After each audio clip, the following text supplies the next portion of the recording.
मनुखा जन्म बहुत अमोल, इहदी कोई कीमत ही नहीं, अमोलक है, मुल तो रहत है, निर्मोलक है। ये सुनू सिखां विच भी मिलता है भी आवागुण है, जन्म है, जूना है, बहुत कुछ रौला जिहा पैंदा सुणींदा है। सारिਆਂ ਨੂੰ कबरां विच तां ही दफनाया जा रहा है कि क्यामत वाले दिन इन्हां सारियां रूहां ने इन्हां ने उठ खलोना है। संजोग करके जन्म हो रहा है ते विजोग करके लोकां दी मौत भी हुंदी है। गुरु ग्रंथ साहिब दी बाणी ये कहंदी है कि जिहड़ा साडा आत्मा है ये कई जन्मां तो वख-वख जूनां विचों सफर करदा आ रहा। किन्ने असी रुखां दे रूप च रहे, किन्ने असी पंछियां दे रूप च रहे, केते रुख बिरखम चीने, केते पशु उपाए। मैं इंडिया च ने कई, मैं शायद हैदराबाद कित्थे गया उत्थे दसदे सन पहाड़ जिहड़ा वो भी विकास कर रहा, वो दिन ब दिन वधदा है, पत्थर भी। ये सब कुछ असी करके परमात्मा ने किरपा कीती,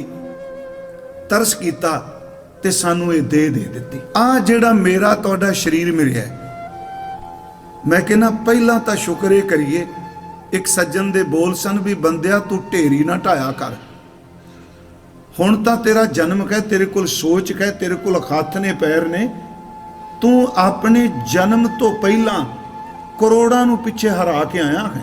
किन्ने सैल सन, अनगिनत शब्द वरतां, करोड़ां भी नहीं, अनगिनत सैल इक्को वेले वो भी प्रवेश करना चाहते ने। प्यारिओ खुशकिस्मतां सी कि इन्ने सैल आए, उन्हां नूं वारी नहीं मिली। ओ बंदिया तेनू रब ने जिंदगी जीण दा मौका दे दिता। जे माता दे उदर विच ये रहत मर्यादा च नहीं लिखिया, महीना 2 महीने 4 महीने रह के भी ओदी संतान इउं कह लो छीण हुंदी है, ਉਹਦੇ वास्ते भी पाठ जरूर करना चाहिए। उन्हां दी बोली कोई होवे, धर्म कोई होवे, जबान कोई होवे, इलाका कोई होवे, ये सारियां दी सर्ब सांझा उपदेश है कि भाई सिखो असी खुशकिस्मत इंसान जिन्हां नूं रब ने ये मौका दिता है। पक्के कोई फल दोबारा टाणी नाल नहीं लगदे। इसे तरह जिंदगी जे ये मौका चला गया, एक बारी टुट गया, ना ये घर दोबारा लभना ते ना ये परिवार दोबारा लभना। सतगुरु कहते जदों तू कहना मेरे भाग चंगे नहीं, कहते उदों ही तू निशुकरा बन जाना है। जिन्हां दे भाग चंगे ना होण उन्हां नूं मनुखा देई मिलदी कोई। ते जेड़े दारू सिक्के ना राजदे ने ते रुपईया भी रज के कमांदे ने, कहते एवें कमले होए बैठे ने, गुरदुआरे रोज बहिंदे आ। जे सब कुछ इह साडीआं वर्गियां मौजां मन, जे अगे कुछ नहीं। रूहां दी कहानी बड़ी आश्चर्य है, बहुत आश्चर्य है। गुरु ग्रंथ साहिब तां इन्नी बात करदे आ आत्मा दी, रूह दी। मैं इनू भूत प्रेत नाल ना प्लीज सुनियो, सच एवे देव रूहां भी ने ते दैंत रूहां भी ने। गुरु ग्रंथ साहिब सच्चे पातशाह महाराज इस दा जिक्र करदे आ कि असल च जिहड़ा साडा अंदर है, एक कितना समा इनू इंतजार भी करना पैंदा है दूजी देह धारण करने वास्ते। साडे परिवार विच ही घटना, रिश्तेदारी दूर दी, वो बच्चे की डेथ हुई, पहले पहले घरां विच जांदा है ते हैरानगी की गल, एक्सीडेंट होया उदों भी सिख दे घर सी, दूजी बारी जन्म लिया फिर भी सिख दे घर, तीजी बारी जन्म होया फिर भी सिख दे घर। कि ये शरीर मिल गया, अमोलक है। फिर इसकी मंजिल की है? ये नहीं केवल कि जन्म हो गया, बच्चे पैदा हो गए, संघर्ष किया, बुढ़ेपा आया ते बंदा मर गया, कहानी खत्म हो गई। भई प्राप्त मानुख दे हुरिया गोबिंद मिलन की, ये तेरी बरिया अवर काज, तेरा कितै ना काम। बाकी जिन्ने काम करना पे ये काम अगे काम नहीं आने। हुण उस विच सतगुरु कहंदे ने बंदिया तू सौन लगा ते नींद मौत दी तरह हुंदी है, कोई पता नहीं सवेरे उठे कि ना। एवें भुलेखे च ना रहिए, अगे कुछ नहीं। गुरु कहता जो इहां कीता वो अगे मिलेगा। मैं आप नूं बेनती कीती, इस जिंदगी का मनोरथ, इहदा मकसद यही है कि बंदगी कर गुरु दे लड़ लग के। इस करके नहीं आया मैं विद्वान बनना सी, इस करके नहीं आया मैं बहुत सारी दौलत कमा के अपना नाम बनाना सी। मैं इस वजूद विच, इस शरीर विच, इस ढांचे विच तां आया, मैनूं पता लगा है मेरा महबूब 5 तत्तां दे ढांचे भी चले ते मैं भी वो शरीर लेके आया ते आया सिर्फ तेरी बंदगी करने वास्ते। सारी जिंदगी सारे धर्म खिवा करियो, हर दरवाजा बंद कर दियो, रब दी खोंद फिर भी नहीं खत्म होनी। गुण इस करके गाईदे ने क्योंकि जिदे गुण गाईए ओदे वर्गे हो जाईदा है। याद रखो, माड़े बंदे नूं रोज चेते करो, रोज चेते करो, कुछ भी ना करो, ओदे अवगुण साडे मन उत्ते जरूर असर करनगे। ते जे रब दे गुणां नूं रोज चेते करोगे ते रब वर्गे गुण पैदा हो जाणगे। कि आपस विच प्यार रखना, तुर लग्या कहन लगे आपस विच प्यार रखना ते सच्ची हुण कोई नहीं जी। हुण तां सिर्फ संप्रदा ते जथेबंदी दिसदी, गुरु गोबिंद सिंह कित्थे दिसदा?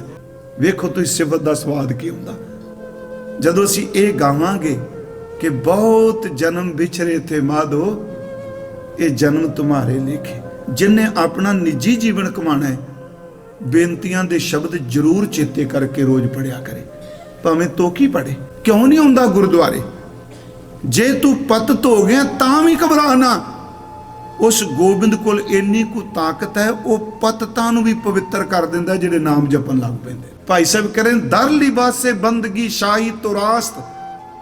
जे तेनू रब ने बंदगी दी पोशाक दे दिती, ਇਹਦੇ ਸਾਹਮਣੇ ਬਾਦਸ਼ਾਹਾਂ ਦੀਆਂ पोशाकां ਦੀ कोई कीमत नहीं, जीरो में। ਜ਼ਫਰਨਾਮਾ ਲਿਖਣ ਤਾਂ ਕਹਿੰਦੇ ਆ कि मैं लड़ाई शुरू नहीं की, जिन्नियां लड़ाइयां लड़ियां मैं डिफेंस लिए लड़ियां ने, समझ गया ना जी।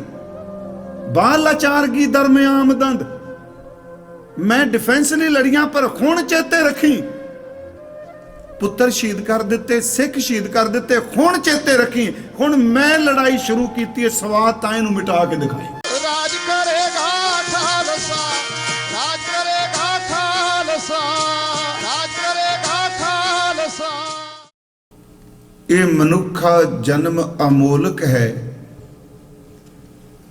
इसनूं एवें व्यर्थ आकारत ना गवा जाओ। जे तुहाडे मन च ਇਹ ਵੇ कि असी बहुत जिंदगी च ऐसे पाप कर्म कीते ने जिस दा किसी नूं पता नहीं, सिर्फ मैं ही जानना, ते महाराज कहंदे ने इस गल नूं भी लैके ढैंदी कला च ना जाओ, वो पतितां नूं पवित्र करन वाला है। जे ये सोचो भी मैं माइक तौर ते बहुत गरीब हाँ, ते सतगुरु कहंदे ने इस गल्लों घबराओ ना, उस दे दर ते बाहर दी अमीरी दा कोई अर्थ नहीं। वो गरीबां दा बंधप है, पापियां नूं पवित्र करदा है, ओदी सरन विच आ जाओ। फिर नाल एक उदाहरण दिंदे ने, जिहड़ी खाती दी उदाहरण अक्सर गुरु तेग बहादुर वरतदे आ कि गज हाथी नूं तंदवे दी गिरफ्त विच आए नूं परमेश्वर ने बचा दिता। उस तो बाद हजूर कहने तुसी गुरमुख बन जाओ ते मुक्ति दा रस्ता अपने आप मिल जाएगा। पर गुरमुख बनन लई परमात्मा दे गुण गाओ, ओदी सरन विच आओ, माया दा मोह अंदर दे हंकार नूं त्याग के पार ब्रह्म परमेश्वर दी बंदगी करो। एक है अज दी विचार दा विशा। सतगुरां ने पहली जो रहाओ दी तुक दो तुकां ने, इस दे आखरी अर्थ ने साधो।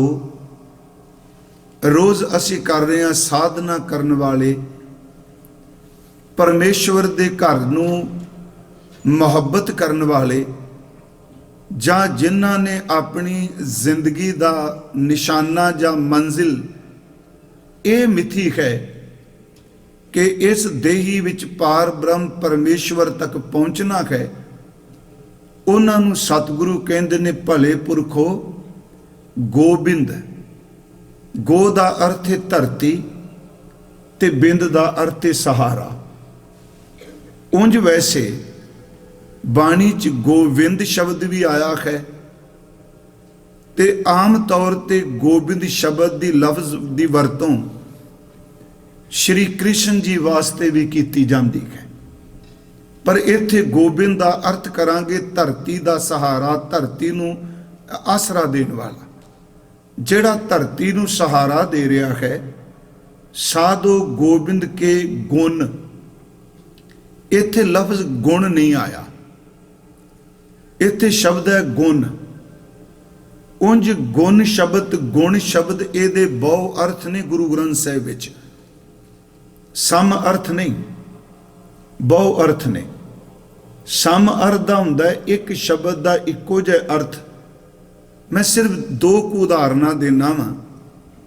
ਇੱਕ ਇੱਥੇ ਗੁਣ ਦਾ ਲਫ਼ਜ਼ੀ ਅਰਥ ਵੈਸੇ ਗੁਣ ਹੀ ਹੈ, ਕਿਉਂਕਿ ਸਾਡੀ ਸ਼ਬਦਾਵਲੀ ਵਿੱਚ ਅਸੀਂ ਨਾਣਾ ਬੋਲਨੇ ਆ ਕਿ ਰੱਬ ਦੇ ਗੁਣ ਗਾਓ, ਪਰ ਭਾਵੇਂ ਇੱਥੇ ਨੰਨੇ ਨਾਲ ਲਿਖਿਆ ਹੈ, ਇਹਦਾ ਅਰਥ ਹੈ ਸਿਫਤੋ ਸਲਾਹ ਕਰਨੀ, ਉਹਦੀ ਕੀਰਤੀ ਕਰਨੀ, ਜਾਂ ਉਹਦਾ ਯਸ਼ ਕਰਨਾ, ਉਹਦਾ ਜਸ ਕਰਨਾ। ਇਹ ਅਸੀਂ ਕਹਾਂਗੇ ਗੁਣ। ਉਂਝ ਗੁਣ ਦਾ ਲਫ਼ਜ਼ੀ ਅਰਥ ਪਰਉਪਕਾਰ ਵੀ, ਪਰਉਪਕਾਰ ਵੀ ਹੈ। ਰਮਈਆ ਕੇ ਗੁਣ ਚੇਤ ਪ੍ਰਾਨੀ, ਉੱਥੇ ਹਜ਼ੂਰ ਨੇ ਪਰਉਪਕਾਰ ਅਰਥ ਕੀਤਾ ਹੈ। ਸਤਿਗੁਰੂ ਇੱਥੇ ਕਹਿ ਰਹੇ ਨੇ ਸਾਧੋ ਪਰਮਾਤਮਾ ਦੇ ਗੋਬਿੰਦ ਦੇ ਗੁਣਾਂ ਨੂੰ ਤੁਸੀਂ ਗਾਓ। ਮੈਂ ਫਿਰ ਆਪ ਨੂੰ ਅਰਜ਼ ਕਰ ਦਿਆਂਗਾ, ਕਿਉਂਕਿ ਜਿਸ ਦਿਨ ਕਥਾ ਕਰ ਰਿਹਾ ਮੈਂ ਉਸ ਦਿਨ ਇੱਕ ਬੇਨਤੀ ਕਰਦਾ ਆ ਰਿਹਾ ਵਾਂ, ਭਾਵੇਂ ਅਸੀਂ ਗ੍ਰਾਮਰ ਅਨੁਸਾਰ ਅਰਥ ਕਰਨੇ ਆ, ਕਈ ਵਾਰੀ ਲੋੜ ਪੈਂਦੀ, ਪਰ ਫਿਰ ਵੀ ਗੁਰੂ ਤੇਗ ਬਹਾਦਰ ਸਾਹਿਬ ਦੀ ਬਾਣੀ ਤੇ ਉਹ ਗੱਲ ਨਹੀਂ ਢੁਕਦੀ। ਜੇ ਕਿਸੇ ਸੈਕਿੰਡ ਪਰਸਨ ਨੂੰ ਦੂਜੇ ਨੂੰ ਸੰਬੋਧਨ ਕਰਨਾ ਤੇ ਫਿਰ ਉੱਥੇ ਸ਼ਬਦ ਚਾਹੀਦਾ ਹੈ ਗੱਗਾ, ਕੰਨਾ, ਵਾਵਾ, ਹਾਏ ਨੂੰ ਔਂਕੜ, ਗਾਵੋ, ਤੁਸੀਂ ਗਾਓ। ਇੱਥੇ ਹੈ ਊੜੇ ਨਾਲ, ਸਾਧੋ ਗੋਬਿੰਦ ਕੇ ਗੁਣ ਗਾਵੋ। ਅਕਸਰ ਜਦੋਂ ਜਿੱਥੇ ਊੜਾ ਬੰਦ ਹੋਵੇਗਾ ਉੱਥੇ ਫਸਟ ਪਰਸਨ ਹੋਵੇਗਾ, ਮੈਂ ਗਾਵਾਂ। ਸਿਮਰੋਂ ਸਿਮਰ, ਸਿਮਰ ਸਿਮਰ ਪੜ੍ਹਨੇ ਜਿਹੜਾ ਸਿਮਰੋਂ ਸਿਮਰ, ਸਿਮਰ ਸੁਖ ਪਾਵੂੰ, ਪਾਵੂੰ ਹੈ ਮੈਂ ਪਾਵਾਂ। ਪਰ ਮੈਂ ਫਿਰ ਬੇਨਤੀ ਕਰਾਂਗਾ, ਇੱਥੇ ਅਸੀਂ ਬਿਲਕੁਲ ਉਹ ਕਾਨੂੰਨ ਲਾਗੂ ਨਹੀਂ ਕਰਦੇ। ਇੱਥੇ ਜੋ ਸਤਿਗੁਰਾਂ ਨੇ ਲਿਖਿਆ ਅਸੀਂ ਉਸ ਹਿਸਾਬ ਦੇ ਨਾਲ ਅਰਥ ਕਰ ਰਹੇ ਹਾਂ। ਮੈਂ ਤਾਂ ਅਰਜ਼ ਕਰਾਂ, ਹੋ ਸਕਦਾ ਕਈ ਬੰਦੇ ਗ੍ਰਾਮਰ ਦੇ ਬਹੁਤ ਮਾਹਿਰ ਹੋਣ, ਘਰਾਂ 'ਚੋਂ ਸੁਣਦੇ ਹੋਣ ਤੇ ਇਹ ਸਮਝਣਗੇ ਵੀ ਇਹ ਕੀ ਅਰਥ ਕਰੀ ਜਾ ਰਿਹਾ। ਮੈਂ ਇਸ ਕਰਕੇ ਨਹੀਂ ਸਾਂ ਕਰ ਰਿਹਾ ਗੱਲ ਵੀ ਮਤਾਂ ਕੋਈ ਸਮਝੇ ਵੀ ਇਸ ਬਾਰੇ ਜਾਣਕਾਰੀ ਨਹੀਂ, ਸਤਿਗੁਰਾਂ ਨੇ ਮਿਹਰ ਕੀਤੀ। ਪਰ ਅਸੀਂ ਜੋ ਪੜ੍ਹਿਆ ਲਿਖਿਆ ਹੈ ਉਹਦੇ ਅਰਥ ਕਰਾਂਗੇ, ਉਸ ਢੰਗ ਨਾਲ ਹੀ ਕਰਾਂਗੇ। ਹਜ਼ੂਰ ਕਹਿ ਰਹੇ ਨੇ ਭਲੇ ਪੁਰਖੋ ਗੋਬਿੰਦ ਦੇ ਗੁਣ ਤੁਸੀਂ ਗਾਓ। ਅਗਲਾ ਮਾਨਸ, ਜਨਮ।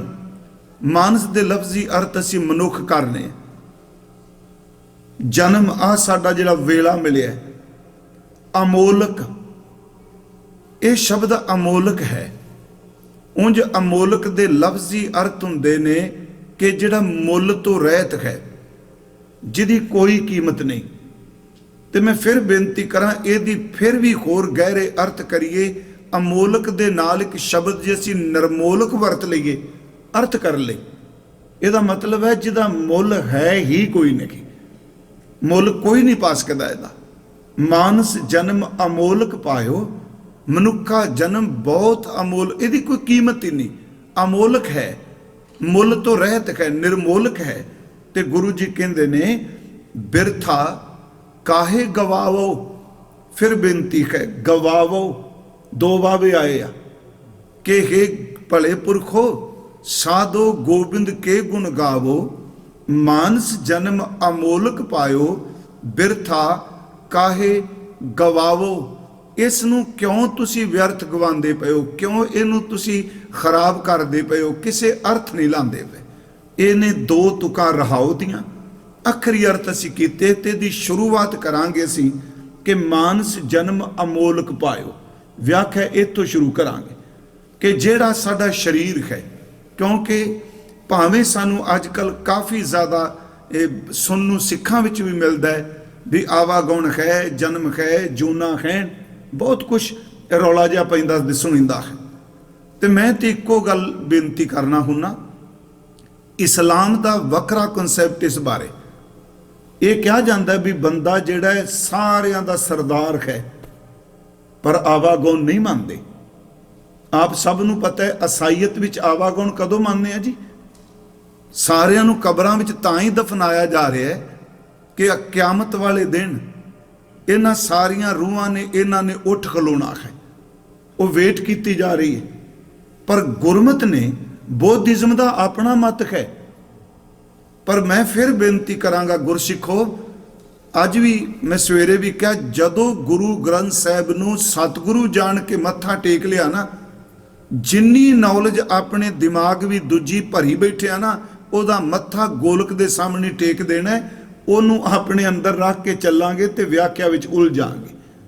ਹੁਣ ਸਤਿਗੁਰੂ ਨੇ ਸਿੱਧੀ ਗੱਲ ਮੁਕਾ ਦਿੱਤੀ, ਸਤਿਗੁਰ ਕੀ ਬਾਣੀ ਸਤ ਸਤ ਕਰ ਜਾਣੋ ਗੁਰ ਸਿੱਖੋ। ਇਹ ਸ਼ਬਦ ਕਿਉਂ ਕਿਹਾ?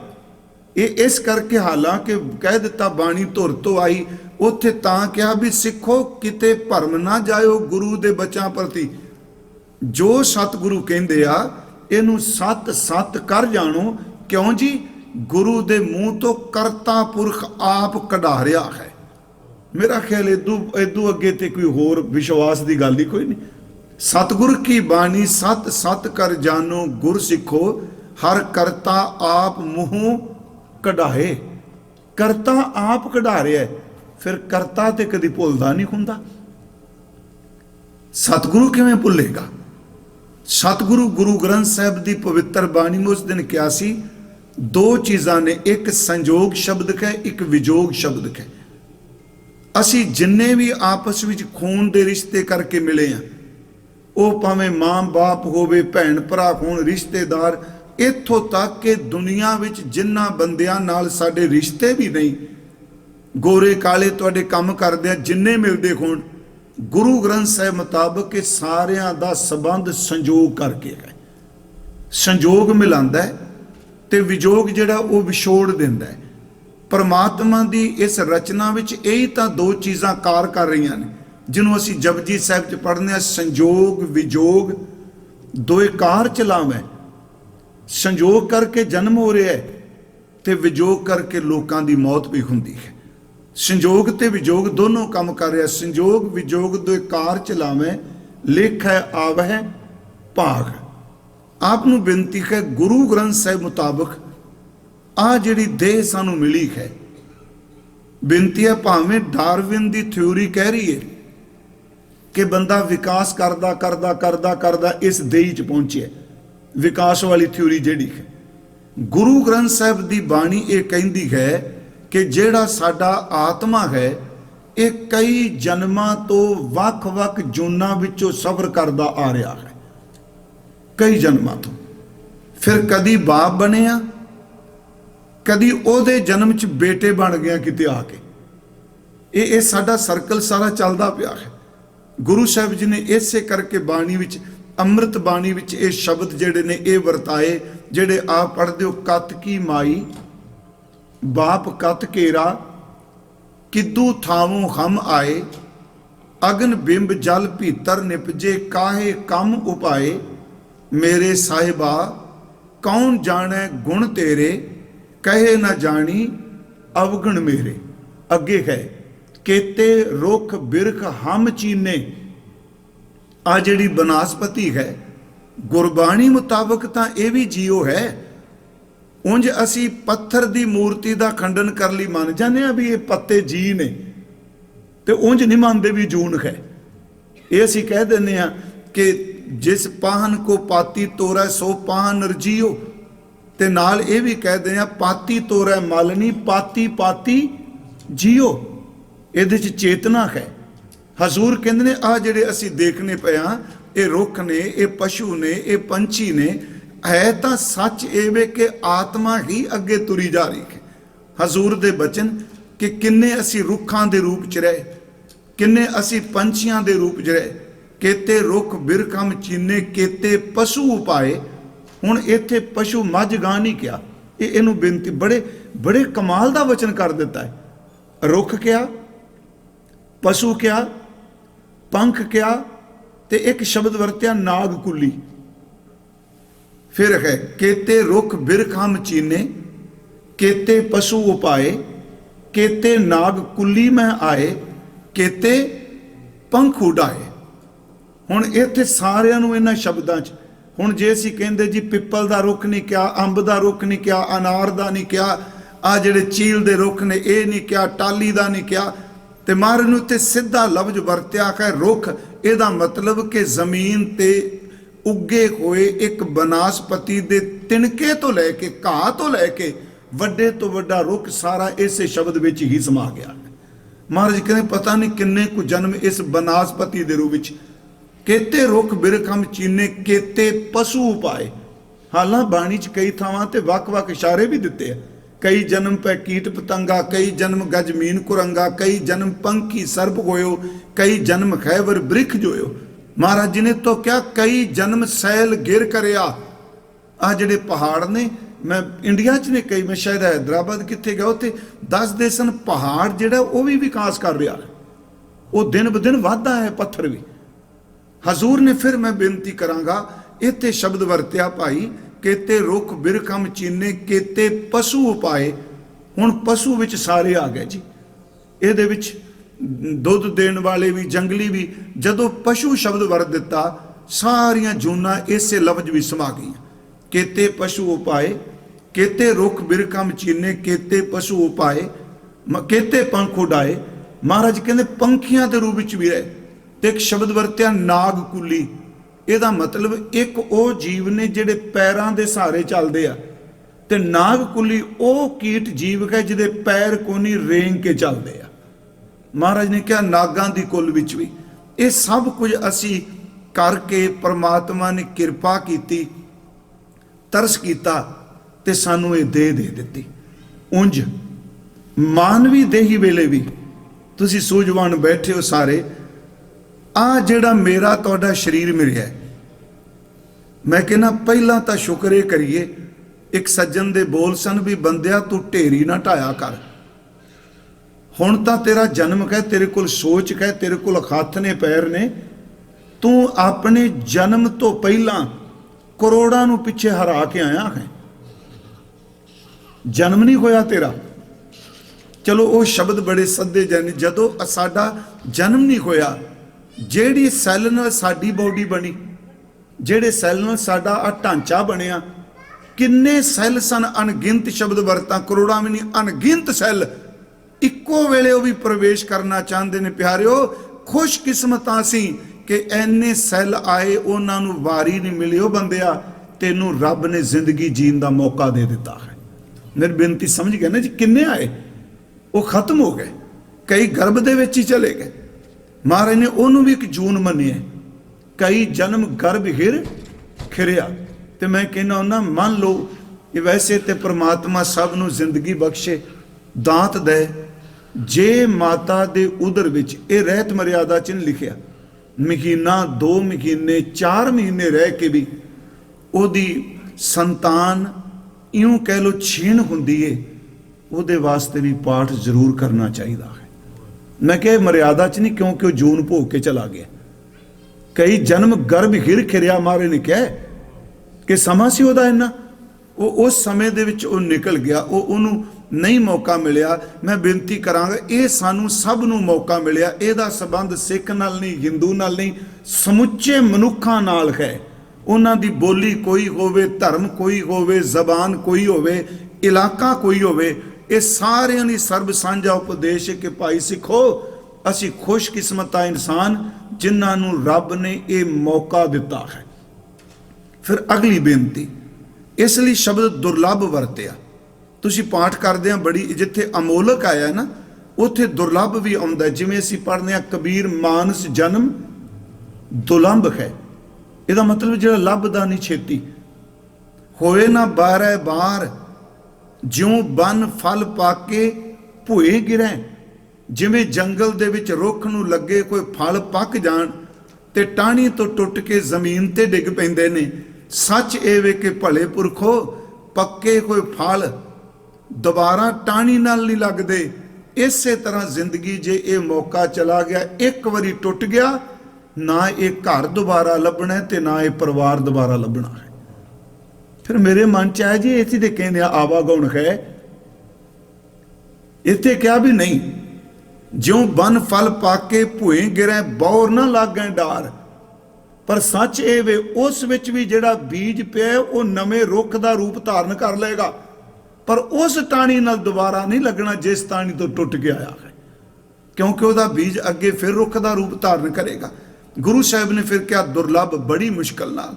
ਹਜ਼ੂਰ ਨੇ ਫਰਮਾਇਆ, ਕਬੀਰ ਮਾਨਸ ਜਨਮ ਦੁਰਲੱਭ ਹੈ, खोए न बारह बार, ज्यों बन फल पाके भूए गिरै, बहुर न लागै डाहर। ਜਾਂ ਇੱਕ ਬਚਨ ਅਸੀਂ ਪੜ੍ਹਨੇ ਆ, ਮਾਨਸ ਜਨਮ ਦੁਲੰਭ ਗੁਰਮੁਖ ਪਾਇਆ। ਪਿਆਰਿਓ ਬੜੀ ਮੁਸ਼ਕਲ ਨਾਲ ਦੁਲੰਭ ਦੇ ਪਾਈ ਵਡਭਾਗੀ। ਸਤਿਗੁਰੂ ਕਹਿੰਦੇ ਜਦੋਂ ਤੂੰ ਕਹਿੰਦਾ ਮੇਰੇ ਭਾਗ ਚੰਗੇ ਨਹੀਂ, ਕਹਿੰਦੇ ਉਦੋਂ ਹੀ ਤੂੰ ਨਿਸ਼ੁਕਰਾ ਬਣ ਜਾਣਾ। ਜਿਨ੍ਹਾਂ ਦੇ ਭਾਗ ਚੰਗੇ ਨਾ ਹੋਣ ਉਹਨਾਂ ਨੂੰ ਮਨੁੱਖਾ ਦੇਈ ਮਿਲਦੀ ਕੋਈ ਨਹੀਂ। ਇਹ ਵਡਭਾਗੀ ਹੈ, ਦੁਲੰਭ ਦੇ ਪਾਈ ਵਡਭਾਗੀ। ਮੈਂ ਆਪ ਨੂੰ ਫਿਰ ਬੇਨਤੀ ਕਰਾਂਗਾ, ਵੱਡਿਆਂ ਭਾਗਾਂ ਨਾਲ ਮਿਲੀ ਇਸ ਨੂੰ ਰੱਬ ਨੇ ਚੇਤਨਾ ਦਿੱਤੀ, ਸਮਝ ਦਿੱਤੀ। ਇੱਕ ਹੋਰ ਬੇਨਤੀ, ਫਿਰ ਮਿਲੀ ਕਾਦੇ ਵਾਸਤੇ? ਕਿ ਖਾ ਲਓ ਪੀ ਲਓ ਮौज ਕਰੋ। ਹੁਣ ਕਈ ਵਾਰੀ ਜਦੋਂ ਕਹਿੰਦੇ ਆ ਨਾ ਜੀ ਇਹ ਧਰਮ ਦੀ ਗੱਲ, ਆਪਾਂ ਬਿਲਕੁਲ ਖੰਡਾ ਨਹੀਂ ਬਣਾਉਣਾ, ਕਿਸੇ ਦਾ ਕਦੀ ਜ਼ਿਕਰ ਨਹੀਂ ਕਰਦਾ ਮੈਂ ਸਟੇਜ ਤੇ। ਮੈਂ ਸਿਰਫ ਥੋੜਾ ਜਿਹਾ ਇਸ਼ਾਰਾ ਮਾਤਰ ਕਹਿ ਦਿੰਦਾ, ਨਹੀਂ ਜੀ ਇਹ ਅੱਗੇ ਕੁਛ ਨਹੀਂ, ਸਭ ਕੁਝ ਇੱਥੇ ਵੇ। ਇਹ ਕਹਿੰਦੇ ਆ ਨਾ ਸਭ ਕੁਝ ਆਹੀ ਜੋ ਹੈ। ਤੇ ਜਿਹੜੇ ਦਾਰੂ ਸਿੱਕੇ ਨਾਲ ਰਾਜਦੇ ਨੇ ਤੇ ਰੁਪਈਆ ਵੀ ਰੱਜ ਕੇ ਕਮਾਉਂਦੇ ਨੇ, ਉਹ ਕਹਿੰਦੇ ਐਵੇਂ ਕਮਲੇ ਹੋਏ ਬੈਠੇ ਨੇ, ਗੁਰਦੁਆਰੇ ਰੋਜ਼ ਬਹਿੰਦੇ ਆ। ਜੇ ਸਭ ਕੁਝ ਇਹ ਸਾਡੀਆਂ ਵਰਗੀਆਂ ਮੌਜਾਂ ਮੰਨਣ, ਜੇ ਅੱਗੇ ਕੁਛ ਨਹੀਂ। ਇੱਕ ਵਾਰੀ ਇੱਥੇ ਕਥਾ ਕਰਦਿਆਂ ਮੈਂ ਬੇਨਤੀ ਕੀਤੀ ਸੀ, ਇੱਕ ਸਵਾਲ ਉੱਠਦਾ ਜੀ, ਕੀ ਇਸ ਆਤਮਾ ਨੂੰ, ਜਦੋਂ ਰੂਹਾਂ ਦੀ ਕਹਾਣੀ ਬੜੀ ਅਚਰਜਕ ਹੈ, ਬਹੁਤ ਅਚਰਜਕ ਹੈ। ਗੁਰੂ ਗ੍ਰੰਥ ਸਾਹਿਬ ਤਾਂ ਇੰਨੀ ਬਾਤ ਕਰਦੇ ਆ ਆਤਮਾ ਦੀ, ਰੂਹ ਦੀ। ਮੈਂ ਇਹਨੂੰ ਭੂਤ ਪ੍ਰੇਤ ਨਾਲ ਨਾ ਪਲੀਜ਼ ਸੁਣਿਓ। ਸੱਚ ਇਹ ਵੇ ਦੇਵ ਰੂਹਾਂ ਵੀ ਨੇ ਤੇ ਦੈਂਤ ਰੂਹਾਂ ਵੀ ਨੇ। ਉਂਝ ਈਸਾਈਅਤ ਤੇ ਬੜੀ ਗੱਲ ਕਰਦੀ ਵੀ ਇਹਦੇ ਕੋਲ ਦੂਜੀ ਰੂਹ ਆ ਗਈ। ਗੁਰੂ ਗ੍ਰੰਥ ਸਾਹਿਬ ਸੱਚੇ ਪਾਤਸ਼ਾਹ ਮਹਾਰਾਜ ਇਸ ਦਾ ਜ਼ਿਕਰ ਕਰਦੇ ਆ ਕਿ ਅਸਲ 'ਚ ਜਿਹੜਾ ਸਾਡਾ ਅੰਦਰ ਹੈ, ਇਹ ਕਿਤਨਾ ਸਮਾਂ ਇਹਨੂੰ ਇੰਤਜ਼ਾਰ ਵੀ ਕਰਨਾ ਪੈਂਦਾ ਹੈ ਦੂਜੀ ਦੇਹ ਧਾਰਨ ਕਰਨ ਵਾਸਤੇ। ਇਹ ਨਹੀਂ ਇੱਕੋ ਦਮ ਮਿਲ ਜਾਏ। ਮਿਲਕੀ ਮਸਕੀਨ ਸਾਹਿਬ ਕੋਟ ਕਰਦੇ ਹੁੰਦੇ ਸਨ ਇਸ ਚੀਜ਼ ਨੂੰ।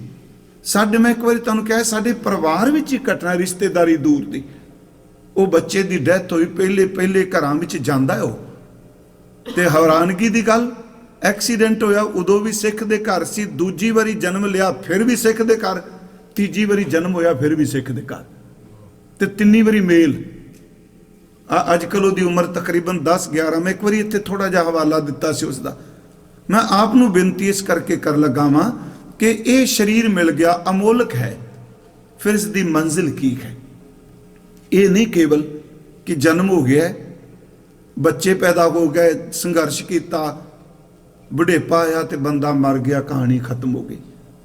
ਜੇ ਜ਼ਿੰਦਗੀ ਮੰਨ ਲਈ, ਜੇ ਕਿਹਾ ਦੀ ਖਾਓ ਪੀਓ ਮौज ਕਰੋ, ਜਾਂ ਲੋਕ ਇਹ ਕਹਿੰਦੇ ਨੇ ਇਹ ਜੱਗ ਮਿੱਠਾ ਅੱਗੇ ਕਿੰਨੇ ਡਿੱਠਾ। ਜਿਹੜੇ ਰੱਬ ਨੂੰ ਨਹੀਂ ਮੰਨਦੇ ਉਹ ਤਿੰਨਾਂ ਗੱਲਾਂ ਤੇ ਜ਼ੋਰ ਦਿੰਦੇ ਆ ਕਿ ਕੁੱਲੀ ਗੁੱਲੀ ਤੇ ਜੁੱਲੀ ਦਾ ਪ੍ਰਬੰਧ ਕਰੋ। ਜ਼ਿੰਦਗੀ ਇਹ ਕੁੱਲੀ ਦਾ ਅਰਥ ਘਰ, ਜੁੱਲੀ ਦਾ ਅਰਥ ਕੱਪੜਾ, ਤੇ ਗੁੱਲੀ ਦਾ ਅਰਥ ਰੋਟੀ ਕਹਿੰਦੇ ਹੁੰਦੇ ਸਨ। ਮਤਲਬ ਇਹ ਚੀਜ਼ਾਂ ਚਾਹੀਦੀਆਂ। ਗੁਰਬਾਣੀ ਕਹਿੰਦੀ ਨਹੀਂ, ਇਸ ਵਾਸਤੇ ਨਹੀਂ ਤੂੰ ਕੇਵਲ। ਗੁਰੂ ਗ੍ਰੰਥ ਸਾਹਿਬ ਮਹਾਰਾਜ ਜੀ ਨੇ ਕਿਹਾ ਹੈ ਅਮੋਲਕ, ਇਹਦੀ ਕੋਈ ਕੀਮਤ ਨਹੀਂ, ਪਰ ਇਹਦੀ ਮੰਜ਼ਿਲ ਕੀ ਹੈ? ਇਹਨੇ ਜਾਣਾ ਕਿੱਥੇ ਹੈ? ਇਹਨੇ ਸਬਰ ਕਿਵੇਂ ਕਰਨਾ ਹੈ? ਉਹਦੇ ਬਾਰੇ ਆਪ ਸਾਰੇ ਬਾਣੀ ਪੜ੍ਹਦੇ ਹੋ। ਤੇ ਇੱਕ ਬਚਨ ਖਾਸ ਕਰਕੇ ਜਿਹੜਾ ਰੋਜ਼ਾਨਾ ਅਸੀਂ ਪੜ੍ਹਨੇ ਆ, ਗੁਰੂ ਅਰਜੁਨ ਦੇਵ ਜੀ ਦਾ।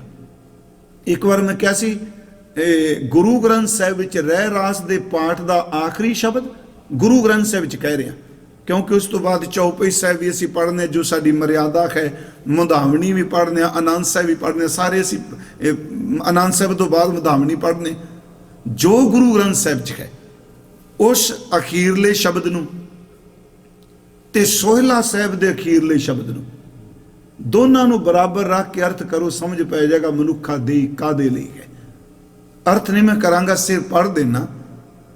ਰਹਿ ਰਾਸ ਸਾਹਿਬ ਦਾ ਜਿਹੜਾ ਇਹ ਸ਼ਬਦ ਹੈ, ਭਈ ਪ੍ਰਾਪਤ ਮਾਨੁਖ ਦੇ ਖੁਰੀਆ, ਮਨੁੱਖਾ ਦੇਈ ਮਿਲੀ। ਭਈ ਪ੍ਰਾਪਤ ਮਾਨੁਖ ਦੇ ਖੁਰੀਆ, ਗੋਬਿੰਦ ਮਿਲਣ ਕੀ ਇਹ ਤੇਰੀ ਬਰੀਆ। ਵਾਹਿਗੁਰੂ ਜੀ, ਇਦੋਂ ਵੱਡੀ ਗੱਲ ਕੀ ਹੋਵੇਗੀ? ਕਿ ਗੁਰੂ ਅਰਜਨ ਦੇਵ ਕੋਈ ਝੂਠ ਬੋਲ ਰਿਹਾ? ਉਹ ਸਾਨੂੰ ਐਵੇਂ ਭਰਮਾ ਰਹੇ ਨੇ, ਸਾਡਾ ਧਿਆਨ ਜਿਹੜਾ ਉਹ ਦੂਜੇ ਪਾਸੇ ਲਿਜਾਣਾ ਚਾਹੁੰਦੇ ਆ। ਨਹੀਂ, ਉਹ ਕਹਿ ਰਹੇ ਨੇ ਭਈ ਪ੍ਰਾਪਤ, ਤੈਨੂੰ ਖੁਸ਼ਕਿਸਮਤ ਹੈ, ਤੈਨੂੰ ਮਿਲੀ ਹੈ।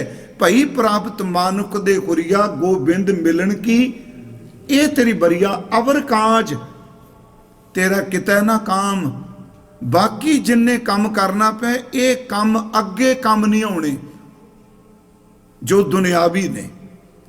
परसों शायद कथा कर रहे से आया सी शब्द मैं बेनती की सी, सेवा भी एक कर्म है, ते बाहर आपां जिहड़ा काम धंधा रोटी लई करने ढिड लई वो भी कर्म है, चंगा धर्म की किरत है, पर सेवा नाल जिहड़ा कीता होया फिजिकल वर्क है वो केवल कर्म नहीं रहिंदा, वो रूहानीयत का आचरण बन जाता है।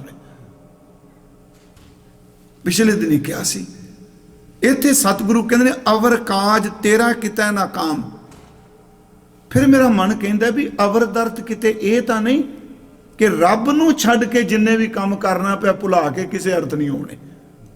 अवर काज भावें असीं बाकी काम ही कहांगे, अवर काज तेरा किता ना काम मिल साध संगत भज केवल नाम। केवल नाम का अर्थ है किसी देवते का नहीं, किसी कीर्तन का नहीं, केवल का अर्थ है केवल ता केवल अकाल पुरख।